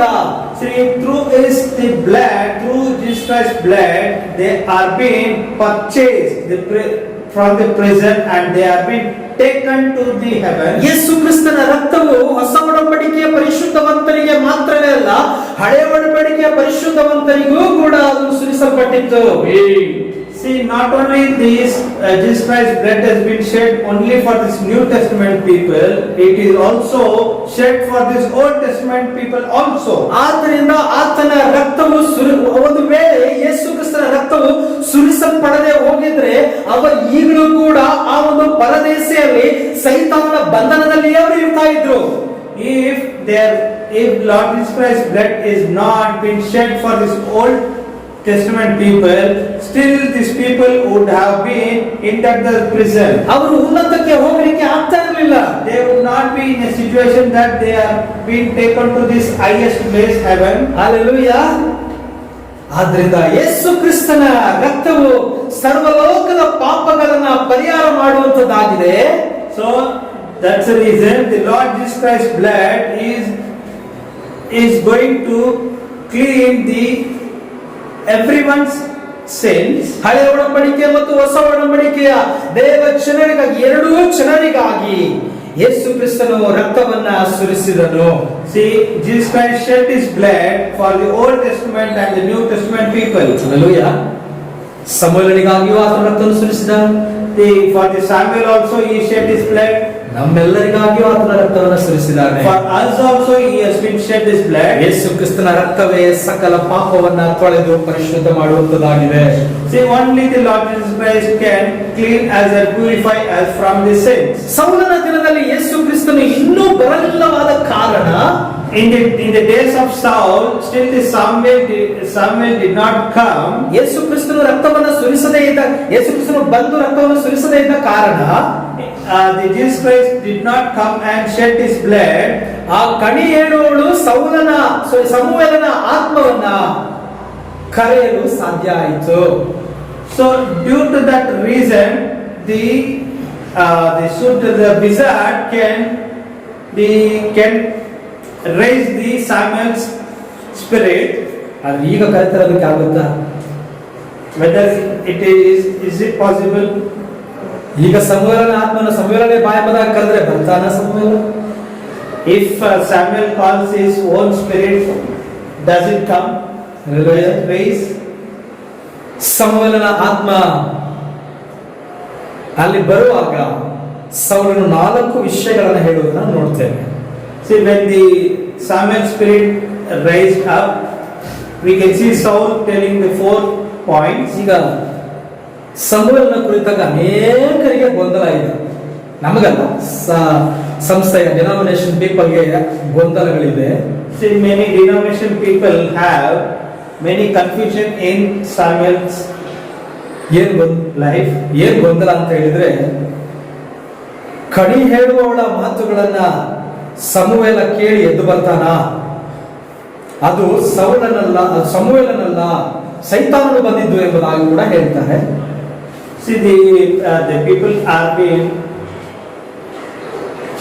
telling that if wizard call the Samuel, is that Saul can he can rise up, or the Satan has come in that place. ಆದ್ರೆ ನಿಜವಾದ ವಿಷಯ ಏನು ಅಂತ ಹೇಳಿದ್ರೆ, ಅವರೆಲ್ಲರೂ ಕೂಡ ಯಾರ ಬಂಧನದಲ್ಲಿದ್ರು? ಸೈತಾನನ ಬಂಧನದಲ್ಲಿ ಇದ್ದದ್ದರಿಂದ ಈ ಕಣಿ ಹೇಳುವವಳು ಕರೆಯುವಾಗ ಸೌಲನು ಬರಬೇಕಾಗಿತ್ತು. See, really, these people were under the prison of Satan. That's the reason when this wizard, the sooth teller, called the spirit of Samuel, he has been raised up. ಈಗ ಯೇಸು ಕ್ರಿಸ್ತನ ರಕ್ತವನ್ನು ಸುರಿಸಿ ಅವರ ಪಾಪಗಳೆಲ್ಲವನ್ನೂ ಆತನು ಕ್ಷಮಿಸಿಬಿಟ್ಟಿದ್ದಾನೆ. See, now the Lord Jesus Christ's blood has been shed and everyone's sin has been forgiven. ಅವರನ್ನ ಸೆರೆ ಹಿಡಿದು ಆತನು ಉನ್ನತಕ್ಕೆ ಕರೆದುಕೊಂಡು ಹೋಗಿದ್ದಾನೆ. They have been, the prison has been saved and they have been taken to this heaven. ಈಗ ಸಮುವೇಲನ ಆತ್ಮ ಯಾವ ಕಣಿ ಹೇಳುವವರು ಕರೆದರೂ ಕೂಡ ಬರೋದಿಲ್ಲ. So the Samuel spirit can't be raised up by any of the sooth tellers or wizards. ಇಲ್ಲಿ ಸಮುವೇಲನನ್ನ ಕರೆದಾಗ ಸೌಲನು 4 ವಿಷಯಗಳನ್ನ ಹೇಳ್ತಾನೆ. Here when Samuel is being raised up, the Saul tells the 4 points. ಏನೇನು ವಿಷಯ ಅದು? What are the 4 things? 15ನೇ ವಾಕ್ಯದಲ್ಲಿ ನೋಡ್ತೇವೆ. We can see in 15th verse. ಮೊದಲನೇದಾಗಿ ಅವನು ಇಕ್ಕಟ್ಟಿನಲ್ಲಿದ್ದೇನೆ ಎಂಬುದಾಗಿ ಅವನು ಹೇಳ್ತಾನೆ. Firstly, I am so distressed. ಎರಡನೇದಾಗಿ ಫಿಲಿಸ್ತೀಯರು ನನಗೆ ವಿರೋಧವಾಗಿ ಯುದ್ಧ ಮಾಡ್ತಾ ಇದ್ದಾರೆ ಎಂಬುದಾಗಿ ಹೇಳ್ತಾ ಇದ್ದಾನೆ. Philistines make war against me. ಮೂರನೇದಾಗಿ ದೇವರು ನನ್ನ ಕೈ ಬಿಟ್ಟಿದ್ದಾನೆ ಎಂಬುದಾಗಿ ಹೇಳ್ತಾ ಇದ್ದಾನೆ. Thirdly, God is departed from me. ನಾಲ್ಕನೇದಾಗಿ ಆತನು ನನಗೆ ಉತ್ತರವನ್ನೇ ಕೊಡ್ತಾ ಇಲ್ಲ ಎಂಬುದಾಗಿ ಹೇಳ್ತಾ ಇದ್ದಾನೆ. And fourthly, the Lord is not giving any answer to him. ಸಮುವೇಲನ ಕೇಳಿದ ಸಮುವೇಲ ಏನ್ ಕೇಳ್ತಾನೆ? ನೀನ್ ಯಾಕೆ ನನ್ನ ಎಬ್ಬಿಸಿದೆ? ನಾನು ವಿಶ್ರಾಂತಿಯಲ್ಲಿ ಇದ್ದೇನೆ, ನೀನ್ ಯಾಕೆ ನನಗೆ ತೊಂದರೆ ಕೊಟ್ಟೆ ಎಂಬುದಾಗಿ ಕೇಳುವುದನ್ನ ನೋಡ್ತೇವೆ. Samuel said to Saul, why have you disappointed me? 15ನೇ ವಾಕ್ಯದ ಮೊದಲನೇ ಭಾಗದಲ್ಲಿ ನೋಡುವಾಗ, ಆಗ ಸಮುವೇಲನು ಸೌಲನಿಗೆ, ನೀನು ನನ್ನನ್ನು ಏರಿ ಬರಮಾಡಿ ಯಾಕೆ ವಿಶ್ರಾಂತಿಯನ್ನು ಕೆಡಿಸಿದೆ ಎಂಬುದಾಗಿ ಕೇಳುವುದನ್ನು ನೋಡ್ತೇವೆ. In the 15th verse we can see the Samuel is asking the Saul that why have disappointed me. ಅದಕ್ಕೆ ಸೌಲ, ನಾನು ಸುಮ್ಮನೆ ನಿನ್ನನ್ನು ಕರೆದಿಲ್ಲ, ನನಗೆ ತೊಂದರೆ ಆಗುವುದಕ್ಕಾಗಿ ನಾನು ನಿನ್ನನ್ನು ಕರೆದಿದ್ದೇನೆ ಎಂಬುದಾಗಿ ಅವನು ಉತ್ತರ ಕೊಡ್ತಾನೆ. He tells that not that I have called you not for the ಈ ಕಾರಣಗಳನ್ನು ಕೊಡ್ತಾನೆ, 4 ಕಾರಣಗಳನ್ನು ಕೊಡ್ತಾನೆ. He gives, I have raised you for these 4 reasons. ಈಗ ನನಗೆ ನಿನ್ನ ಅವಶ್ಯಕತೆ ಇದೆ. Now you are very very essential for me. ನಾವು ಗಲಿಬಿಲಿಯಲ್ಲಿ ಇರುವಾಗ ಯಾರಾದ್ರೂ ನಮಗೆ ಒಳ್ಳೆಯ ಉತ್ತರವನ್ನು ಕೊಡ್ತಾರಾ ಎಂಬುದಾಗಿ ಎದುರು ನೋಡ್ತಾ ಇರ್ತೇವೆ. See, when we are being in distress, we expect people they give any of these good words. ನಮಗೆ ನಾವು ಗೊಂದಲದಲ್ಲಿ ಇರಬೇಕಾದ್ರೆ ನಮ್ಮೊಂದಿಗೆ ಯಾರಾದ್ರೂ ಒಂದು ಆಚರಣೆಯ ಮಾತುಗಳನ್ನು ಹೇಳ್ತಾರಾ ಎಂಬುದಾಗಿ ನಾವು ಎದುರು ನೋಡ್ತಾ ಇರ್ತೇವೆ. When we are being fully distressed, we will be expecting the people that any of the people can come and say good things or good words to us. ಯಾರಾದ್ರೂ ಸಹಾಯ ಮಾಡುವರು, ಯಾರಾದ್ರೂ ನಮಗೆ ಸಹಾಯ ಮಾಡ್ತಾರಾ ಎಂಬುದಾಗಿ ಎದುರು ನೋಡ್ತಾ ಇರ್ತೇವೆ. And we will be in a situation that anyone can come and help us. ಸೌಲನು ಸಮುವೇಲನಿಗೆ, ನೀನೊಬ್ಬನು ಮಾತ್ರವೇ ನನಗೆ ಉತ್ತರ ಕೊಡ್ಲಿಕ್ಕೆ ಸಾಧ್ಯ, ನನಗೆ ಬೇರೆ ದಾರಿನೇ ಇಲ್ಲ ಎಂಬುದಾಗಿ ಹೇಳಿ ನಿನ್ನನ್ನು ಕರೆಸಿದೆ ಎಂಬುದಾಗಿ ಅವನು ಹೇಳ್ತಾನೆ. So Saul tells to Samuel that there is nothing, no way without raising you. ಆದ್ದರಿಂದ ಸಮುವೇಲನೇ, ನಾನು ನಿನ್ನನ್ನು ನೋಡಿ ಕರೀತಾ ಇದ್ದೇನೆ. That's the reason I raised up you and I called you. ಈ ಸಮುವೇಲನು ಒಂದು ದಿನ ನನ್ನನ್ನು ನೋಡಿ ಅವನು ಹೇಳ್ತಾನೆ, ಈ ಸಮುವೇಲ ಒಂದು ದಿನ ನೋಡಿ ನನ್ನನ್ನ ಇಸ್ರಾಯೇಲಿನ ರಾಜನನ್ನಾಗಿ ಅವನು ನನ್ನನ್ನು ಮಾಡಿದ. See, one day Samuel called Saul and he made me a king of Israel. ರಾಜನನ್ನಾಗಿ ನನ್ನನ್ನು ಅಭಿಷೇಕಿಸಿದ. He has been anointed as a king. ಯುದ್ಧದಲ್ಲಿ ನಾನು ಜಯ ಹೊಂದುವಂತೆ ಅವನು ನನಗೆ ಮಾರ್ಗದರ್ಶನವನ್ನ ನೀಡುತ್ತಾ ಇದ್ದ. He was a person to give he guided me how to win this battle. ಆದ್ರೆ ನಾನು ಈ ಮನುಷ್ಯನಿಗೆ ಅವನ ಮಾತುಗಳಿಗೆ ನಾನು ವಿಧೇಯನಾಗಲಿಲ್ಲ. See, but I did not very keen to the human's word. ಅವನ ಮಾತುಗಳಿಗೆ ನಾನು ಅವಿಧೇಯನಾದೆ. I was against to your word. ಅಲ್ಲಿಂದ ನನಗೆ ಸಮಸ್ಯೆಗಳು ಆರಂಭ ಆಯಿತು. From that place my problems were being raised. ಆ ದೇವ ಮನುಷ್ಯನ ಮಾತಿಗೆ ನಾನು ವಿಧೇಯನಾಗಲಿಲ್ಲ. For the Lord's word I was not very keen to it. ಈಗ ನನಗೆ ಈತನು ಮಾತ್ರವೇ ಸಹಾಯ ಮಾಡಲು ಸಾಧ್ಯ. Only you can help me. ಯಾಕಂದ್ರೆ ನನ್ನ ಜೀವಿತವನ್ನು ಚೆನ್ನಾಗಿ ಅರ್ಥಕೊಂಡಿದ್ದಾನೆ. Because he knew my life. ಈಗ ನನ್ನ ಅಂತ್ಯದ ಸಮಯ. ನಾನು ಮಾತ್ರವೇ ಅಲ್ಲ, ನನ್ನ ಮಕ್ಕಳು ಕೂಡ ಆಪತ್ತಿನಲ್ಲಿದ್ದಾರೆ. See, not only me and my people also are in distress. ನನ್ನ ಸಂಪೂರ್ಣ ದೇಶಕ್ಕೂ ಕೂಡ ಆಪತ್ತು ಬಂದೊದಗಿದೆ. See, the whole kingdom has been infected with this distress. ಈಗ ಈ ದೇವ ಮನುಷ್ಯನು ಮಾತ್ರವೇ ನನಗೆ ಉತ್ತರವನ್ನು ಕೊಡಬೇಕು. Only this God's man can only give the result. ಈ ರೀತಿಯಾದ ಪರಿಸ್ಥಿತಿ ಯಾರಿಗೆ ಬರ್ತದೆ ಗೊತ್ತಾ? ಕ್ರಿಸ್ತನನ್ನ ಬಿಟ್ಟು ಹಿಂಜಾರಿ ಹೋಗುವಂತವರಿಗೆ ಬರ್ತದೆ. This type of situations will come to the people who reject the Jesus Christ. ಯಾರಿಗೆ ಬರುತ್ತೆ? ಕ್ರಿಸ್ತನನ್ನ ಬಿಟ್ಟು ಕ್ರಿಸ್ತ ನಂಬಿಕೆಯಿಂದ ಅಕಲಿ ಹೋಗುವಂತವರಿಗೆ ಈ ಒಂದು ಪರಿಸ್ಥಿತಿಗಳು ಬರ್ತದೆ. These kind of situations will come to the people who ignore the Lord. ಈಗ ಸಮುವೇಲನು ಕೂಡ ಅವನಿಗೆ ಒಳ್ಳೆಯ ವಿಷಯವನ್ನ ಹೇಳಲಿಕ್ಕೆ ಆಗಲಿಲ್ಲ. See, here Samuel also cannot tell good things to Saul. ಕಾರಣ ಅವನ ಪಾಪವು ಅಧಿಕವಾಗಿತ್ತು. Because the Saul's sin was very abundant. 18ನೇ ವಾಕ್ಯ ಓದ್ಕೊಳ್ಳೋಣ. 28:18. 28:18. ನೀನು ಯೆಹೋವನ ಮಾತನ್ನು ಕೇಳಲಿಲ್ಲ. ಆತನ ಅಮಲೇಕ್ಯರ ಮೇಲೆ ಕೋಪಗೊಂಡು ಮಾಡಿದ ಕೋಪಾಜ್ಞೆಯನ್ನು ನೀನು ನೆರವೇರಿಸಲಿಲ್ಲ. ಆದ್ದರಿಂದಲೇ ಯೆಹೋವನು ಈಗ ನಿನಗೆ ಹೀಗೆ ಮಾಡುತ್ತಾನೆ.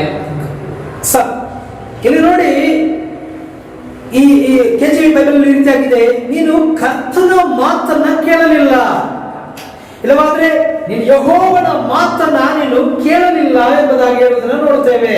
So in this KJV Bible it tells that you did not obey the voice of the Lord. ಅವನೇನು ಹೇಳಿಲ್ಲ, ನನ್ನ ಮಾತನ್ನ ನೀನು ಕೇಳಿಲ್ಲ ಎಂಬುದಾಗಿ ಹೇಳಿಲ್ಲ. He did not tell that you did not obey my voice. ಅವನೇನು ಹೇಳಿದ? ನೀನು ಕರ್ತನ ಮಾತನ್ನ ನೀನು ಕೇಳಲಿಲ್ಲ ಎಂಬುದಾಗಿ ಹೇಳುವುದನ್ನು ನೋಡ್ತೇವೆ.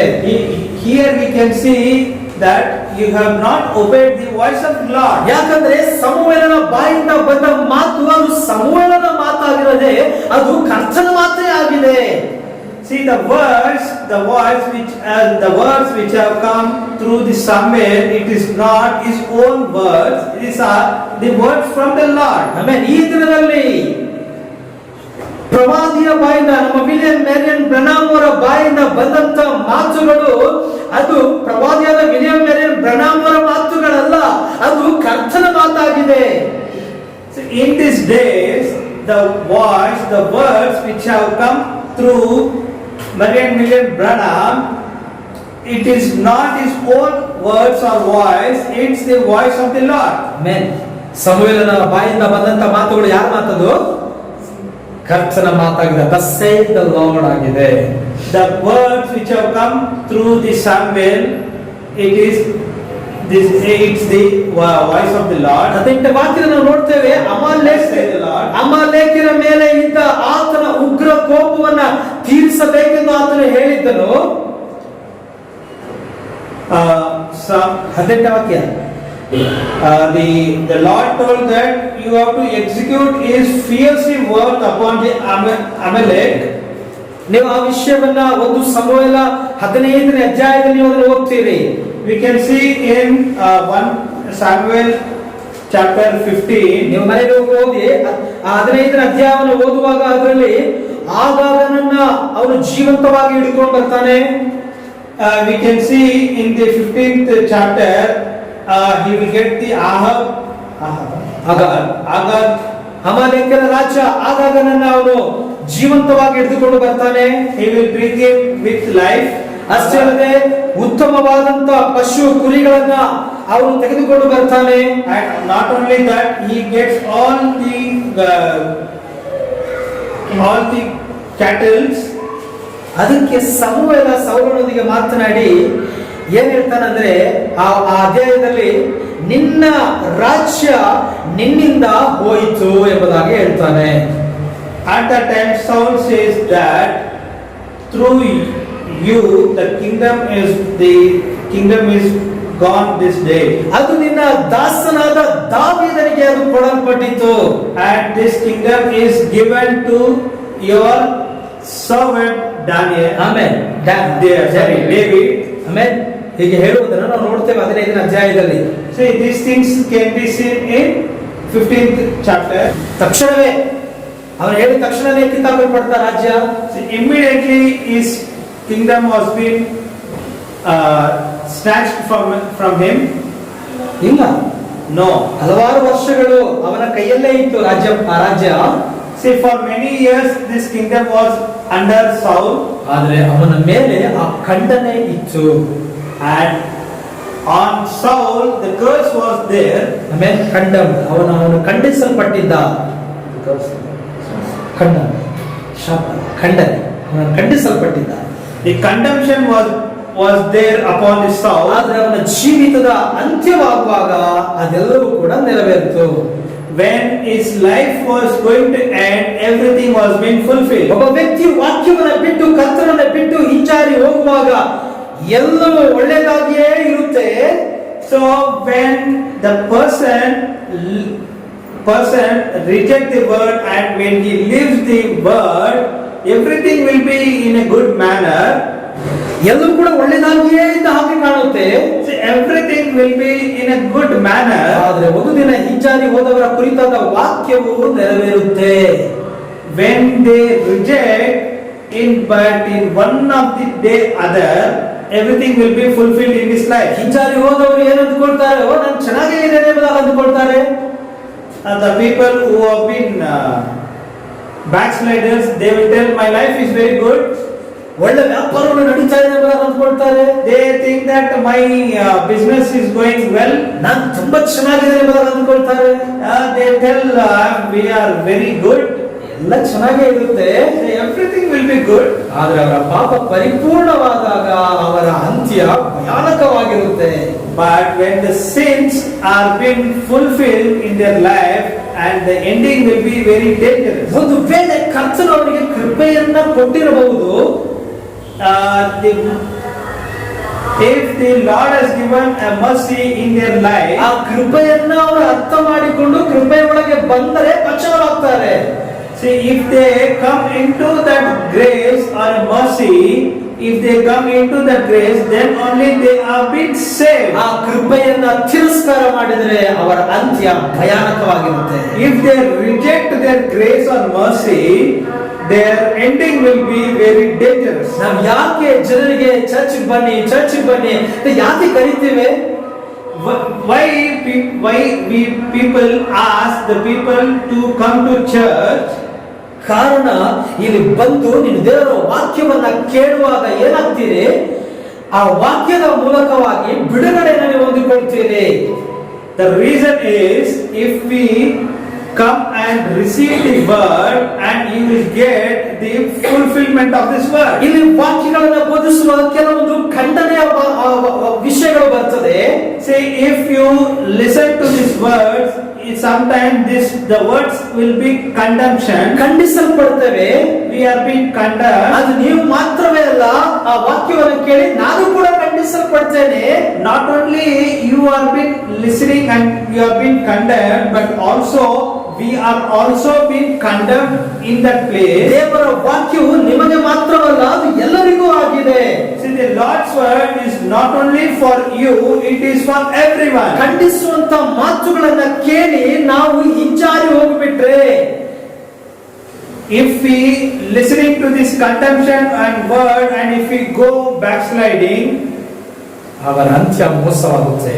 there the ending will be very dangerous. ಖಂಡನೆಯ ಮಾತುಗಳನ್ನ ತೆಗೆದುಕೊಂಡು, ಓ ಈ ಕರ್ತನು ನನಗೆ ಮಾತನಾಡಿದ್ದಾನೆ, ನಾನು ಸರಿಯಾಗಿ ಜೀವಿಸಬೇಕು ಎಂಬುದಾಗಿ ಹೇಳಿ ನಮ್ಮ ಹೃದಯದಲ್ಲಿ ತೀರ್ಮಾನಿಸಿಕೊಂಡ್ರೆ ಖಂಡಿತವಾಗಿಯೂ ನಾವು ಆಶೀರ್ವದಿಸಲ್ಪಡ್ತೇವೆ. So we should accept this condemnation and accept this word, and we should correct our life, and then only we can go, then only we can be perfect in our life. ಸೌಲನ ಕೊನೆಯ ದಿನಗಳಲ್ಲಿ ಅವನಿಗೆ ದಿಕ್ಕೇ ತೋಚದೆ ಹೋಯಿತು. See, in the Saul's life, end life, there was no way to come out of his tribulation. ಅದು ಮಾತ್ರ ಅಲ್ಲದೆ ಸಮುವೇಲ ಏನು ಹೇಳ್ತಾನಂತ ಹೇಳಿದ್ರೆ 19ನೇ ವಾಕ್ಯವನ್ನು ನಾವು ಓದ್ಕೊಳ್ಳೋಣ. ಆತನು ನಿನ್ನ ಕೂಡ ಇಸ್ರಾಯೇಲ್ಯರನ್ನು ಫಿಲಿಷ್ಟಿಯರ ಕೈಗೆ ಒಪ್ಪಿಸುವನು. ನಾಳೆ ನೀನು ನಿನ್ನ ಮಕ್ಕಳು ನಾನಿದೋಳಿಗೆ ಬರುವಿರಿ. ಆತನು ಇಸ್ರಾಯೇಲ್ ಸೈನ್ಯವನ್ನು ಫಿಲಿಷ್ಟಿಯರ ಕೈಗೆ ಒಪ್ಪಿಸುವನು ಎಂದು ಹೇಳಿದನು. ಗಮನಿಸಿ, ಇಲ್ಲಿ ನಾವು ಮೊದಲನೇ ವಾಕ್ಯದಲ್ಲಿ ನೋಡುವಾಗ ಸೌಲನು ಸಮುವೇಲನ ಬಳಿಯಲ್ಲಿ 4 ವಿಷಯಗಳನ್ನ ಹೇಳ್ತಾನೆ. You should notice that in verses 15, Saul says 4 things to Samuel. ಅದರಲ್ಲಿ 19ನೇ ವಾಕ್ಯದಲ್ಲಿ ನೋಡುವಾಗ ಸಮುವೇಲನು ಸೌಲನಿಗೆ ಒಂದು 3 ವಿಷಯಗಳನ್ನ ಹೇಳ್ತಾ ಇದ್ದಾನೆ. In 19th verse, Samuel tells 3 things to Saul. ಏನೇನದು? ಮೊದಲನೇ ವಿಷಯ ಏನು ಅಂತ ಹೇಳಿದ್ರೆ, ಕರ್ತನು ನಿನ್ನ ಸಹಿತವಾಗಿ ಇಸ್ರಾಯೇಲನ್ನು ಫಿಲಿಷ್ಟಿಯರ ಕೈಯಲ್ಲಿ ಒಪ್ಪಿಸಿಕೊಡುವನು. The Lord will also deliver Israel into the hand of Philistines. ಎರಡನೇದಾಗಿ, ನಾಳೆ ನೀನು ನಿನ್ನ ಕುಮಾರರು ನನ್ನ ಸಂಗಡ ಇರುವಿರಿ. And tomorrow shall thy sons be with me. ಮೂರನೇದಾಗಿ, ಕರ್ತನು ಇಸ್ರಾಯೇಲ್ ಸೈನ್ಯವನ್ನ ಫಿಲಿಷ್ಟಿಯರ ಕೈಯಲ್ಲಿ ಒಪ್ಪಿಸಿಕೊಡುವನು. And thirdly, Lord also shall deliver the host of Israel into the hand of Philistines. ಅಂದ್ರೆ ಏನರ್ಥ? ಯುದ್ಧದಲ್ಲಿ ನೀವು ಸೋತು ಓಡೋಗ್ಬಿಡ್ತೀರಿ ಎಂಬುದಾಗಿ ಅರ್ಥ. What is the meaning? You will not be win this battle. ಆಮೇಲೆ You will run out of this battle. ಯಾರು ಹೇಳ್ತಾ ಇದ್ದಾರೆ ಇದನ್ನ? ಸಮುವೇಲನು ಹೇಳ್ತಾ ಇದ್ದಾನೆ. Who is been telling these words? This is been told by Samuel. ಸಮುವೇಲನು ಹೇಳಿದಂತ ವಿಷಯಗಳು ಅದು ಪರಿಪೂರ್ಣವಾಗಿ ನೆರವೇರುತ್ತೆ. See, the things which are being told by Samuel, it is been fulfilled. ಕಾರಣ, ಒಂದು ವೇಳೆ ಇಲ್ಲಿ ಕಣಿ ಹೇಳುವವಳ ಮಾತನ್ನು ಕೇಳಿ ಕಣಿ ಹೇಳುವವಳು ಅವನನ್ನ ಎಬ್ಬಿಸಿದ್ರು ಕೂಡ ಸಮುವೇಲ ಅವನು ಪ್ರವಾದಿನೇ ಆಗಿದ್ದಾನೆ. Though this soothsayer or wizard can raise Samuel, though she has been raised Samuel, still Samuel is a prophet. ಸಮುವೇಲ ಅವನು ಕರ್ತನ ಪ್ರವಾದಿ. Samuel is a prophet, God's prophet. ಅವನು ಕರ್ತನು ಇಂತೆನ್ನುತ್ತಾನೆ ಎಂಬ ಶಬ್ದದೊಂದಿಗೆ ಇರುವವನಾಗಿದ್ದಾನೆ. Samuel is a prophet of thus saith the Lord. Amen. ದೇವರಿಗೆ ಸ್ತೋತ್ರ. ಹಾಗಾದ್ರೆ ಅವನು ಏನೇ ಹೇಳಿದ್ರು ಕೂಡ ಅದು ನೆರವೇರುತ್ತೆ. See, whatever things is been prophesied, everything will fulfill. Hallelujah. ಅವನು ಜೀವಿಸಬೇಕಾದ್ರೂ ಅವನು ಪ್ರವಾದಿನೇ, ಅವನು ಸತ್ರು ಅವನು ಪ್ರವಾದಿನೇ ಆಗಿದ್ದಾನೆ. See, if he is alive, he is a prophet, and if he is dead, he is a prophet. ಅದೇ ರೀತಿಯಾಗಿ ನಮ್ಮ ಬ್ರದರ್ ಬ್ರನಾಮ್ ಅವರು ಕೂಡ ಕರ್ತನ ಪ್ರವಾದಿಯಾಗಿದ್ದಾರೆ. The same way our brother Branham is also a Lord's prophet. Amen. ಅವರು ಹೇಳಿದಂತ ಪ್ರತಿಯೊಂದು ವಿಷಯಗಳು, ಅವರು ಕಂಡಂತ ಪ್ರತಿಯೊಂದು ದರ್ಶನಗಳು ನೆರವೇರಿದೆಯಾ ಇಲ್ಲವಾ? See, the things which has been seen is visions, and also the dreams, everything has been fulfilled or not. ನೆರವೇರ್ತಾ ಇದೆ. See, everything is fulfilled, and it is fulfilling in nowadays. Hallelujah. ನಾವು ಅದನ್ನು ನಮ್ಮ ಕಣ್ಣಿನಿಂದ ನಾವು ನೋಡ್ತಾ ಇದ್ದೇವೆ. See, we are being seen in our own eyes. Hallelujah. ನಮ್ಮ ದಿನಗಳಿಗಾಗಿ ಕಳುಹಿಸಲ್ಪಟ್ಟಂತ ನಮ್ಮ ಪ್ರವಾದಿ William ಮ್ಯಾರಿಯನ್ ಬ್ರನಮ್, For our days, William Branham has been sent for us.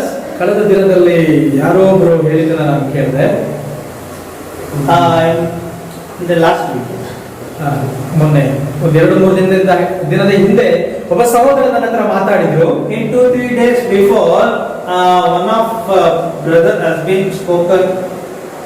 ಒಂದು ಸಹೋದರನ ಹತ್ರ ಮಾತಾಡಿದೆ.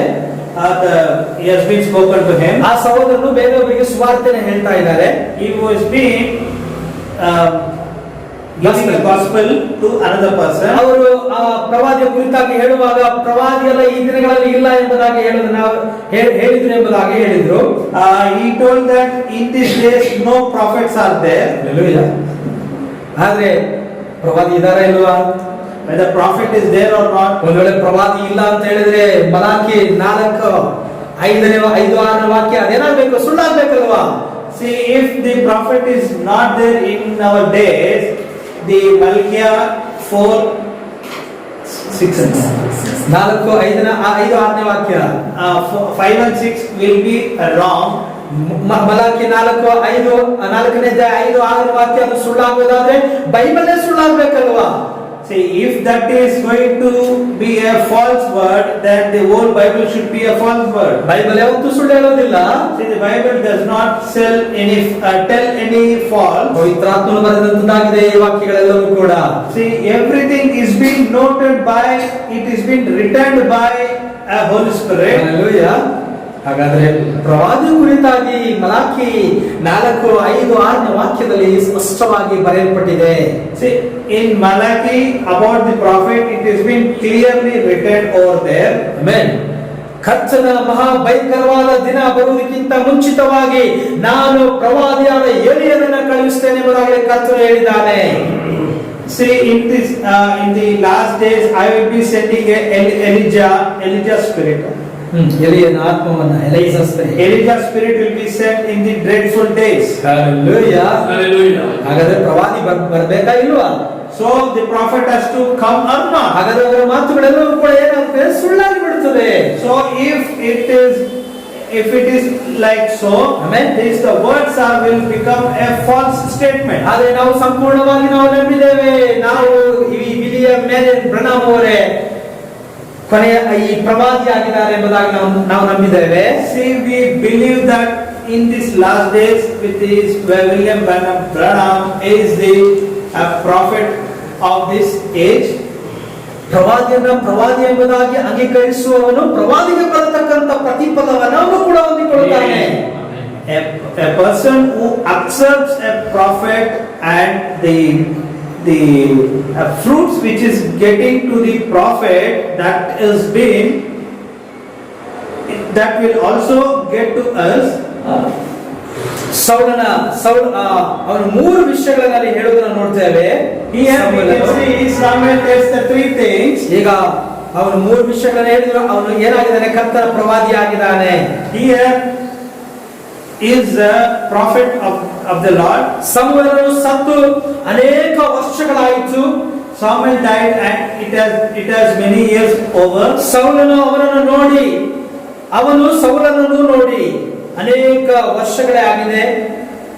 Samuel also had been seen many long years ago. ಸಮುವೇಲನು ಸಾಯುವುದಕ್ಕಿಂತ ಮೊದಲು ಅನೇಕ ವರ್ಷಗಳ ಹಿಂದೆ ಸೌಲನಿಗೆ ಸಮುವೇಲನು ನ್ಯಾಯ ತೀರ್ಪನ್ನು ಅವನು ಹೇಳಿದ್ದ. Many years back, Samuel gave a judgment to Saul. ಸಮುವೇಲನು ಸಾಯುವುದಕ್ಕಿಂತ ಮುಂಚಿತವಾಗಿ ಸೌಲನನ್ನು ಕಂಡು ಸೌಲನನ್ನು ಕೊನೆಯದಲ್ಲಿ ಕಂಡಾಗ ಸೌಲನಿಗೆ ನ್ಯಾಯ ತೀರ್ಪನ್ನ ಹೇಳಿದ್ದ ಸಮುವೇಲನು. After many years later, when Samuel met Saul, again he gave the judgment to this Saul. ನೀನು ಕರ್ತನ ವಾಕ್ಯಕ್ಕೆ ಅವಿಧೇಯನಾಗಿದ್ದೀಯ ಎಂಬುದಾಗಿ ಹೇಳಿದ. He told that you are disobeyed this word, Lord's word, 15ನೇ ಅಧ್ಯಾಯವನ್ನು ತೆಗೆಯಿರಿ. 1 ಸಾಮುವೇಲ 15ನೇ ಅಧ್ಯಾಯ 1 Samuel chapter 15, 22ನೇ ವಾಕ್ಯದಲ್ಲಿ ನೀವು ನೋಡೋದಾದ್ರೆ 22 23 22-23. 15 22 Chapter 15, 1 Samuel chapter 15, 22 and 23. ಅದಕ್ಕೆ ಸಮುವೇಲನು ಯೆಹೋವನ ವಿಧೇಯತ್ವಕ್ಕೆ ಮೆಚ್ಚುವಷ್ಟು ಯಜ್ಞ ಹೋಮಗಳಿಗೆ ಮೆಚ್ಚುತ್ತಾನೋ, ಯೆಹೋವನು ವಿಧೇಯತ್ವಕ್ಕೆ ಮೆಚ್ಚುವಷ್ಟು ಯಜ್ಞ ಹೋಮಗಳಿಗೆ ಮೆಚ್ಚುತ್ತಾನೋ, ಯಜ್ಞವನ್ನು ಅರ್ಪಿಸುವುದಕ್ಕಿಂತ ಮಾತು ಕೇಳುವುದು ಉತ್ತಮವಾಗಿದೆ. ಮಾತು ಕೇಳುವುದು ಉತ್ತಮವಾಗಿದೆ. ಟಗರುಗಳು ಕೊಬ್ಬಿಗಿಂತ ಟಗರುಗಳ ಕೊಬ್ಬಿಗಿಂತ ವಿಧೇಯತ್ವವು ವಿಶೇಷವಾಗಿದೆ. ವಿಧೇಯತ್ವವು ವಿಶೇಷವಾಗಿದೆ. ಅವಿಧೇಯತ್ವವು ಮಂತ್ರ ತಂತ್ರಗಳಷ್ಟೇ ಕೆಟ್ಟದ್ದಾಗಿರುವವು. ಹಠವು ಮಿಥ್ಯಾಭಕ್ತಿಗೂ ವಿಗ್ರಹ ಆರಾಧನೆಗೂ ಸಮಾನವಾಗಿರುವುದು. ನೀನು ಯೆಹೋವನ ಮಾತನ್ನು ತಳ್ಳಿಬಿಟ್ಟದ್ದರಿಂದ ಆತನು ನಿನ್ನನ್ನು ಅರಸುತನದಿಂದ ತಳ್ಳಿಬಿಟ್ಟಿದ್ದಾನೆ ಎಂದು ನುಡಿದನು. ಆತನು ನಿನ್ನನ್ನು ಅರಸುತನದಿಂದ ತಳ್ಳಿಬಿಟ್ಟಿದ್ದಾನೆ ಎಂಬುದಾಗಿ ಹೇಳಿ ಜಡ್ಜ್ಮೆಂಟ್ ಅನ್ನ ನೀಡುತ್ತಾ ಇದ್ದಾನೆ. And Samuel said, Lord has great delight in the burnt offerings and sacrifices, as in obeying the voice of the Lord. Behold, to obey is better than sacrifice, and to hearken than that the fat of rams. For rebellion is as the sin of the witchcraft, and the stubbornness is as in the iniquity and idolatry. Because thou hast rejected the word of Lord, he has also rejected thee from being a king. ಈಗ ನೀನು ಕರ್ತನ ಮಾತಿಗೆ ಅವಿಧೇಯನಾಗಿದ್ದರಿಂದ, ಕರ್ತನ ಮಾತನ್ನು ನೀನು ಅಲಕ್ಷ್ಯ ಮಾಡಿದ್ದರಿಂದ ನಿನ್ನ ರಾಜ್ಯವನ್ನ ಕರ್ತನು ಕಿತ್ತು ಹಾಕಿದ್ದಾನೆ. Because thou hast rejected the word of the Lord, you have also rejected thee from being a king. ಹಾಗೆ ನೀವು ಕೆಳಗಡೆ ವಾಕ್ಯವನ್ನ ನೀವು ಓದುವಾಗ ಅಲ್ಲಿ ನಿನ್ನ ರಾಜ್ಯವನ್ನ ಕಿತ್ತು ನಿನ್ನ ನೆರೆಯವರಿಗೆ ಕೊಟ್ಟಿದ್ದಾನೆ ಎಂಬುದಾಗಿ ಹೇಳುವುದನ್ನು ನೋಡ್ತೇವೆ 28ನೇ ವಾಕ್ಯದಲ್ಲಿ. See, in the 28th verse we can see that the Lord had rent the kingdom of Israel from this day and had given to the neighbor of the thing that is better than thou. ಇದನ್ನು ಹೇಳಿ ಎಷ್ಟೋ ವರ್ಷಗಳಾಗಿತ್ತು. These things was being prophesied before many years. ಈಗ ಸೌಲನು ಕಣಿ ಹೇಳುವ ಮೂಲಕವಾಗಿ ಸಾಮುವೇಲನನ್ನು ಎಬ್ಬಿಸಿದಾಗ ತಿರುಗಿ ಅದನ್ನೇ ಹೇಳುವುದನ್ನು ನೋಡುತ್ತೇವೆ. Again, when he has been raised, the same thing is being told by him. ಕರ್ತನು ಮನುಷ್ಯನ ಹಾಗೆ ಎರಡು ಮಾತಿನವನು ಅಲ್ಲ. The Lord is not like a human, like a two tongues. ಎರಡು ಮಾತಿನವನಲ್ಲ, with a two speech. ಆಮೇಲೆ ಈಗ ಸೌಲನು ಸಮುವೇಲನ ಮುಂದೆ ನಿಲ್ಲುವಾಗ ಹೇಗಿರುತ್ತೆ ನೋಡಿ. ಸಮುವೇಲನು ಸೌಲನೇ ನೀನು ಹೇಗಿದ್ದೀಯ ಅಂತ ಹೇಳಿ ಸಮುವೇಲನನ್ನು ಕೇಳಿಲ್ಲ. See, in that situation, the Saul, when Samuel met Saul, Samuel did not ask anything about how are you. ಸಮುವೇಲನೇ ನೀನು ಹೇಗಿದ್ದೀಯಪ್ಪ? Samuel did not, the Saul did not ask Samuel that how are you. ಸಮುವೇಲನು ಸೌಲನನ್ನು ನೋಡಿ ಹೇಗಿದ್ದೀಯಪ್ಪ ಅಂತ ಕೇಳಲಿಲ್ಲ. Samuel did not ask how are you to the Saul. ನಿನ್ನ ರಾಜ್ಯ ಹೇಗಿದೆಯಪ್ಪ, ನಿನ್ನ ರಾಜ್ಯಭಾರ ಹೇಗಿದೆ ಅಂತ ಅವನು ಕೇಳಲಿಲ್ಲ. How is your kingdom? How is your leading? He did not ask anything about these things. ನಿನ್ನ ಮಕ್ಕಳೆಲ್ಲ ಹೇಗಿದ್ದಾರೆ ಕೇಳಲಿಲ್ಲ. How about your sons? ಹೇಗಿದ್ದಾರೆ ಅಂತ ಅವನ ಆ ವಿಷಯಗಳನ್ನ ಕೇಳದೆ He did not ask anything about these things. ಆಮೇಲೆ ಅವರನ್ನು ಕೇಳಿದನ ಇಲ್ಲ. ಅದೇ ರೀತಿ ಹಿಂಜಾರಿ ಹೋದವರ ಬಳಿಯಲ್ಲೂ ಕೂಡ ನಾವು ಹೋಗಿ ಇದನ್ನು ಕೇಳಬಾರ್ದು. The same way for these backsliders, we should not go and ask anything about these things. ಇದರ ಬಗ್ಗೆ ನಾವು ಕೇಳೋದೆಲ್ಲ ವ್ಯರ್ಥ. if we ask, everything is vain. ಅಸತ್ಯ ಬೋಧನೆಯೊಳಗೆ ಹೋಗಿರುವವರನ್ನ ನಾವು ಕೇಳೋದು ವ್ಯರ್ಥ. If they have gone into these unbelievable messages, everything is vain. ಹಂದಿಯನ್ನ ತೊಳೆದು ನೀವು ಅರಮನೆಯಲ್ಲಿ ಇಟ್ಟರು ಕೂಡ ಅದೆಲ್ಲ ಹೋಗ್ತದೆ, ತಿರುಗಿ ಅದಕ್ಕೆ ಹೆಸರಲ್ಲೇ ಹೋಗ್ತದೆ. See, if you take a pig or swine into this kingdom, but it will go back to this gutter. ಅದು ಯಾವತ್ತೂ ಕೂಡ ಅರಮನೆಯಲ್ಲಿ ಇರೋದಕ್ಕೆ ಇಷ್ಟಪಡೋದಿಲ್ಲ. It doesn't like to be in the kingdom. ವಾಕ್ಯದಲ್ಲಿ ಇರೋದಕ್ಕೆ ಅದು ಇಷ್ಟಪಡೋದಿಲ್ಲ. It doesn't like to be in the word. ನಮ್ಗೆ ಅನೇಕ ಉದಾಹರಣೆಗಳು ನಮ್ಮ ಕಣ್ಣು ಮುಂದೆ ಇದೆ. See, many examples are there. Hallelujah. ಒಬ್ರು ಸ್ವಾಮೀಜಿ ಆಗಿ ಹೋಗ್ಬಿಟ್ಟಿದ್ದಾರೆ. ಎಷ್ಟು ಮೋಸಕರ. One fellow has become Swamiji. ಅವರ ಗಮನಿಸಿ, ಅವರ ಅಂತ್ಯ ಹೇಗಿರುತ್ತೆ. So you should notice that how their ending life will be. ಆದ್ರಿಂದ ಈ ಹಿಂಜಾರಿ ಹೋದವರನ್ನು ಒಂದ್ಸಲ ನಾವು ಕೇಳಿದ್ವಿ, ಬಿಟ್ಬಿಡೋಣ, ನಾವು ಬಿಟ್ಬಿಟ್ಟಿದ್ದೀವಿ ಅಂತ ಕೇಳಲಿಕ್ಕೆ ಹೋಗ್ತಾ ಇಲ್ಲ, ಬಿಟ್ಬಿಟ್ಟಿದ್ದೀವಿ ಅವರನ್ನ. See, we have been left these backsliders. ಒಂದು ಸರಿ ಆಯ್ತು, ಎರಡು ಸರಿ ಆಯ್ತು, ಮತ್ತೆ ಅವ್ರನ್ನ ಬಿಟ್ಬಿಡೋದೆ. See, we have been asked 1 or 2 times. ಸಮುವೇಲನ ಸೌಲನ ಹತ್ರ ನಿನ್ ಕುಟುಂಬ ಹೇಗಿದೆ, ಏನು ಹಾಗೆ ಏನು ಕೇಳಲಿಲ್ಲ.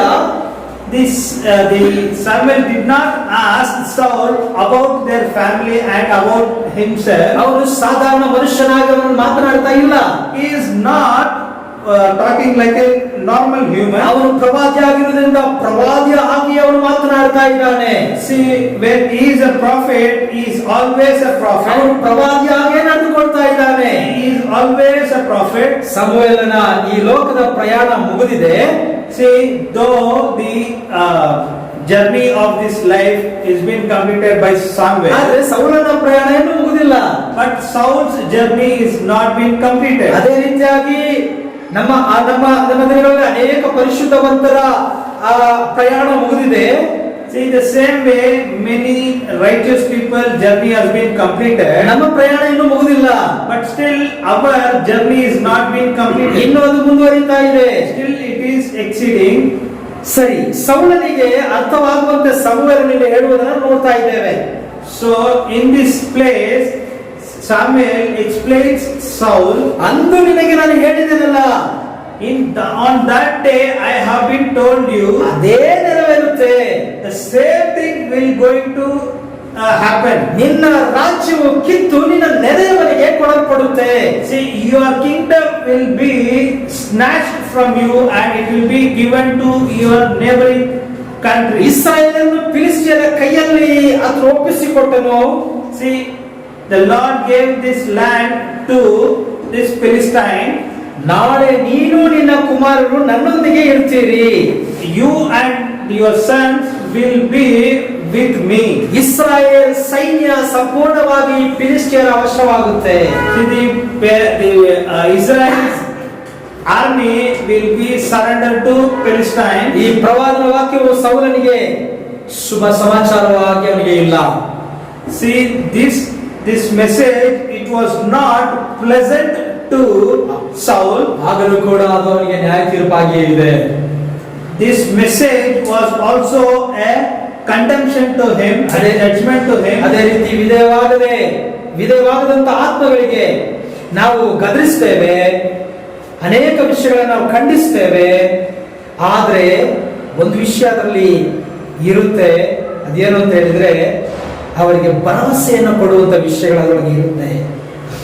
See, though we condemn the people, or if we tell the truth, but in this truth, in this condemnation, there is something will be pricking to this salvation. ಕೊನೆಯದಾಗಿ ಹೇಳಿ ಮುಗಿಸ್ತೇನೆ. Lastly, we will tell something. ಇಲ್ಲಿ ಸಮುವೇಲನ ಪ್ರವಾದನೆಯಿರುವ ಒಂದು ಆಧರಣೆ ಮಾತು ಬಂದಿದೆ. See, in this place, there is a kind word told by Samuel. ಒಂದು ಭರವಸೆ ಉಳ್ಳಂತ ಒಂದು ಮಾತಿದೆ, ಒಂದು hope. A hopeful word is being told by Samuel. ಏನದು? What is that? ನಾಳೆ ನೀನು ಮತ್ತು ನಿನ್ನ ಕುಮಾರರು ನನ್ನೊಂದಿಗೆ ಇರ್ತೀರಿ.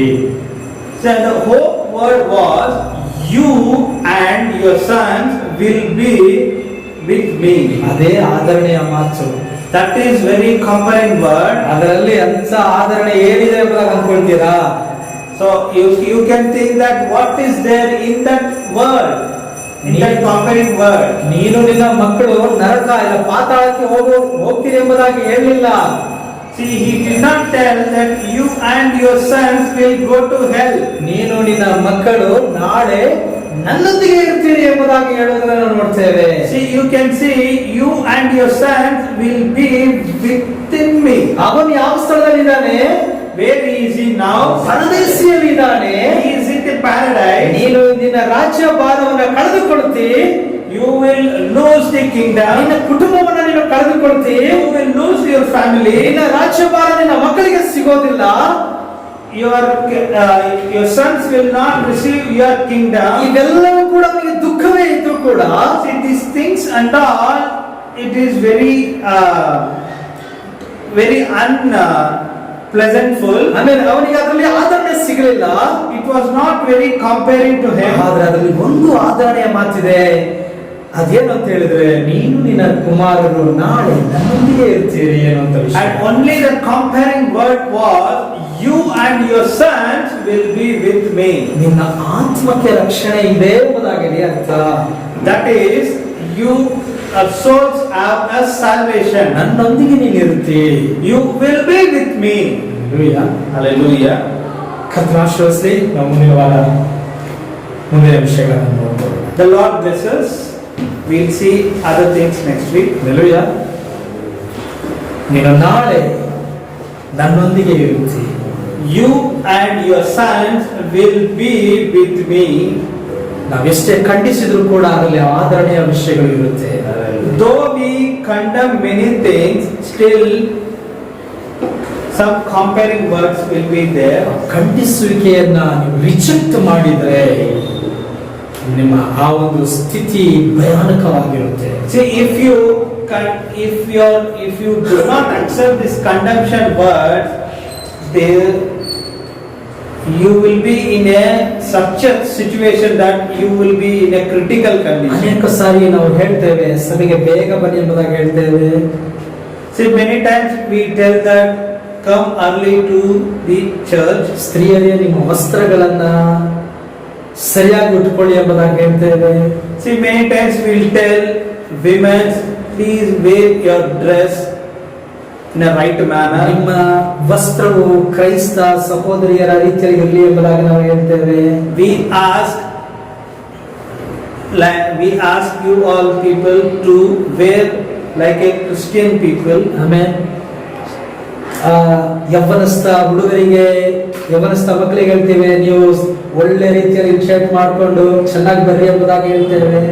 See, the youth people will tell that the young boys will tell that just dress up nicely with a tuck shirt and well comb your hair. ತಲೆಗಳನ್ನೆಲ್ಲ ಚೆನ್ನಾಗಿ ಬಾಚಿಕೊಂಡು ಬರ್ರಿ ಎಂಬುದಾಗಿ ಹೇಳ್ತೇವೆ. See, we tell to be comb your hairs and well shaved. ಇದು ಹೇಳುವಾಗ ನಮ್ಮನ್ನೇನೋ ಖಂಡಿಸ್ತಾ ಇದ್ದಾರೆ ಅನ್ಸುತ್ತೆ. See, if we tell these things, you all think that we are being condemned or we are into the condemnation. Follow ಮಾಡಿದ್ರೆ ಆಶೀರ್ವಾದವನ್ನ ಹೊಂದಿಕೊಳ್ತೀವಿ. See, if you follow these things, you will be blessed. Hallelujah. ಇಲ್ಲಿ ನಮ್ಮನ್ನ ನಾಶವಾಗುವಂತ ಯಾವ ವಾಕ್ಯವೂ ಇಲ್ಲ. See, no words can kill us. ಈ ಕರ್ತನ ಆಶೀರ್ವಾದದ ಮಾತುಗಳೇ ಇದೆ. Only the blessing words is there. ಕರ್ತನ ನಮ್ಮನ್ನು ಆಶೀರ್ವದಿಸಲಿ. The Lord bless us. ಮುಂದಿನ ವಾರ ಮುಂದಿನ ವಿಷಯನ ನೋಡ್ಕೊಳ್ಳೋಣ. Next week we can see ಇದರ ಮುಂದುವರಿಸೋಣ. we can continue this same thing. ನಮ್ಮ ಕರ್ತನ ಆದೇಶ ಕ್ರಿಸ್ತನ ಕೃಪೆಯು, ಶಾಂತಿಯು, ಸಮಾಧಾನವು, ಐಕ್ಯ, ಅನ್ಯತೆಯು ಇಂದು ಎಂದು ಯಾವಾಗಲೂ ಎಲ್ಲಾ ಸಮಯದಲ್ಲಿ ನಾವು ಎತ್ತಪಡುವ ತನಕ ಕರ್ತನ ಕೃಪೆ ನಮ್ಮೆಲ್ಲರೊಂದಿಗೆ ನೆಲೆಗೊಂಡಿರಲಿ. ಆಮೆನ್. ಕರ್ತನು ನಿಮ್ಮೆಲ್ಲರನ್ನು ಹೇಳುವಾಗ ಆಶೀರ್ವದಿಸಲಿ. God bless you.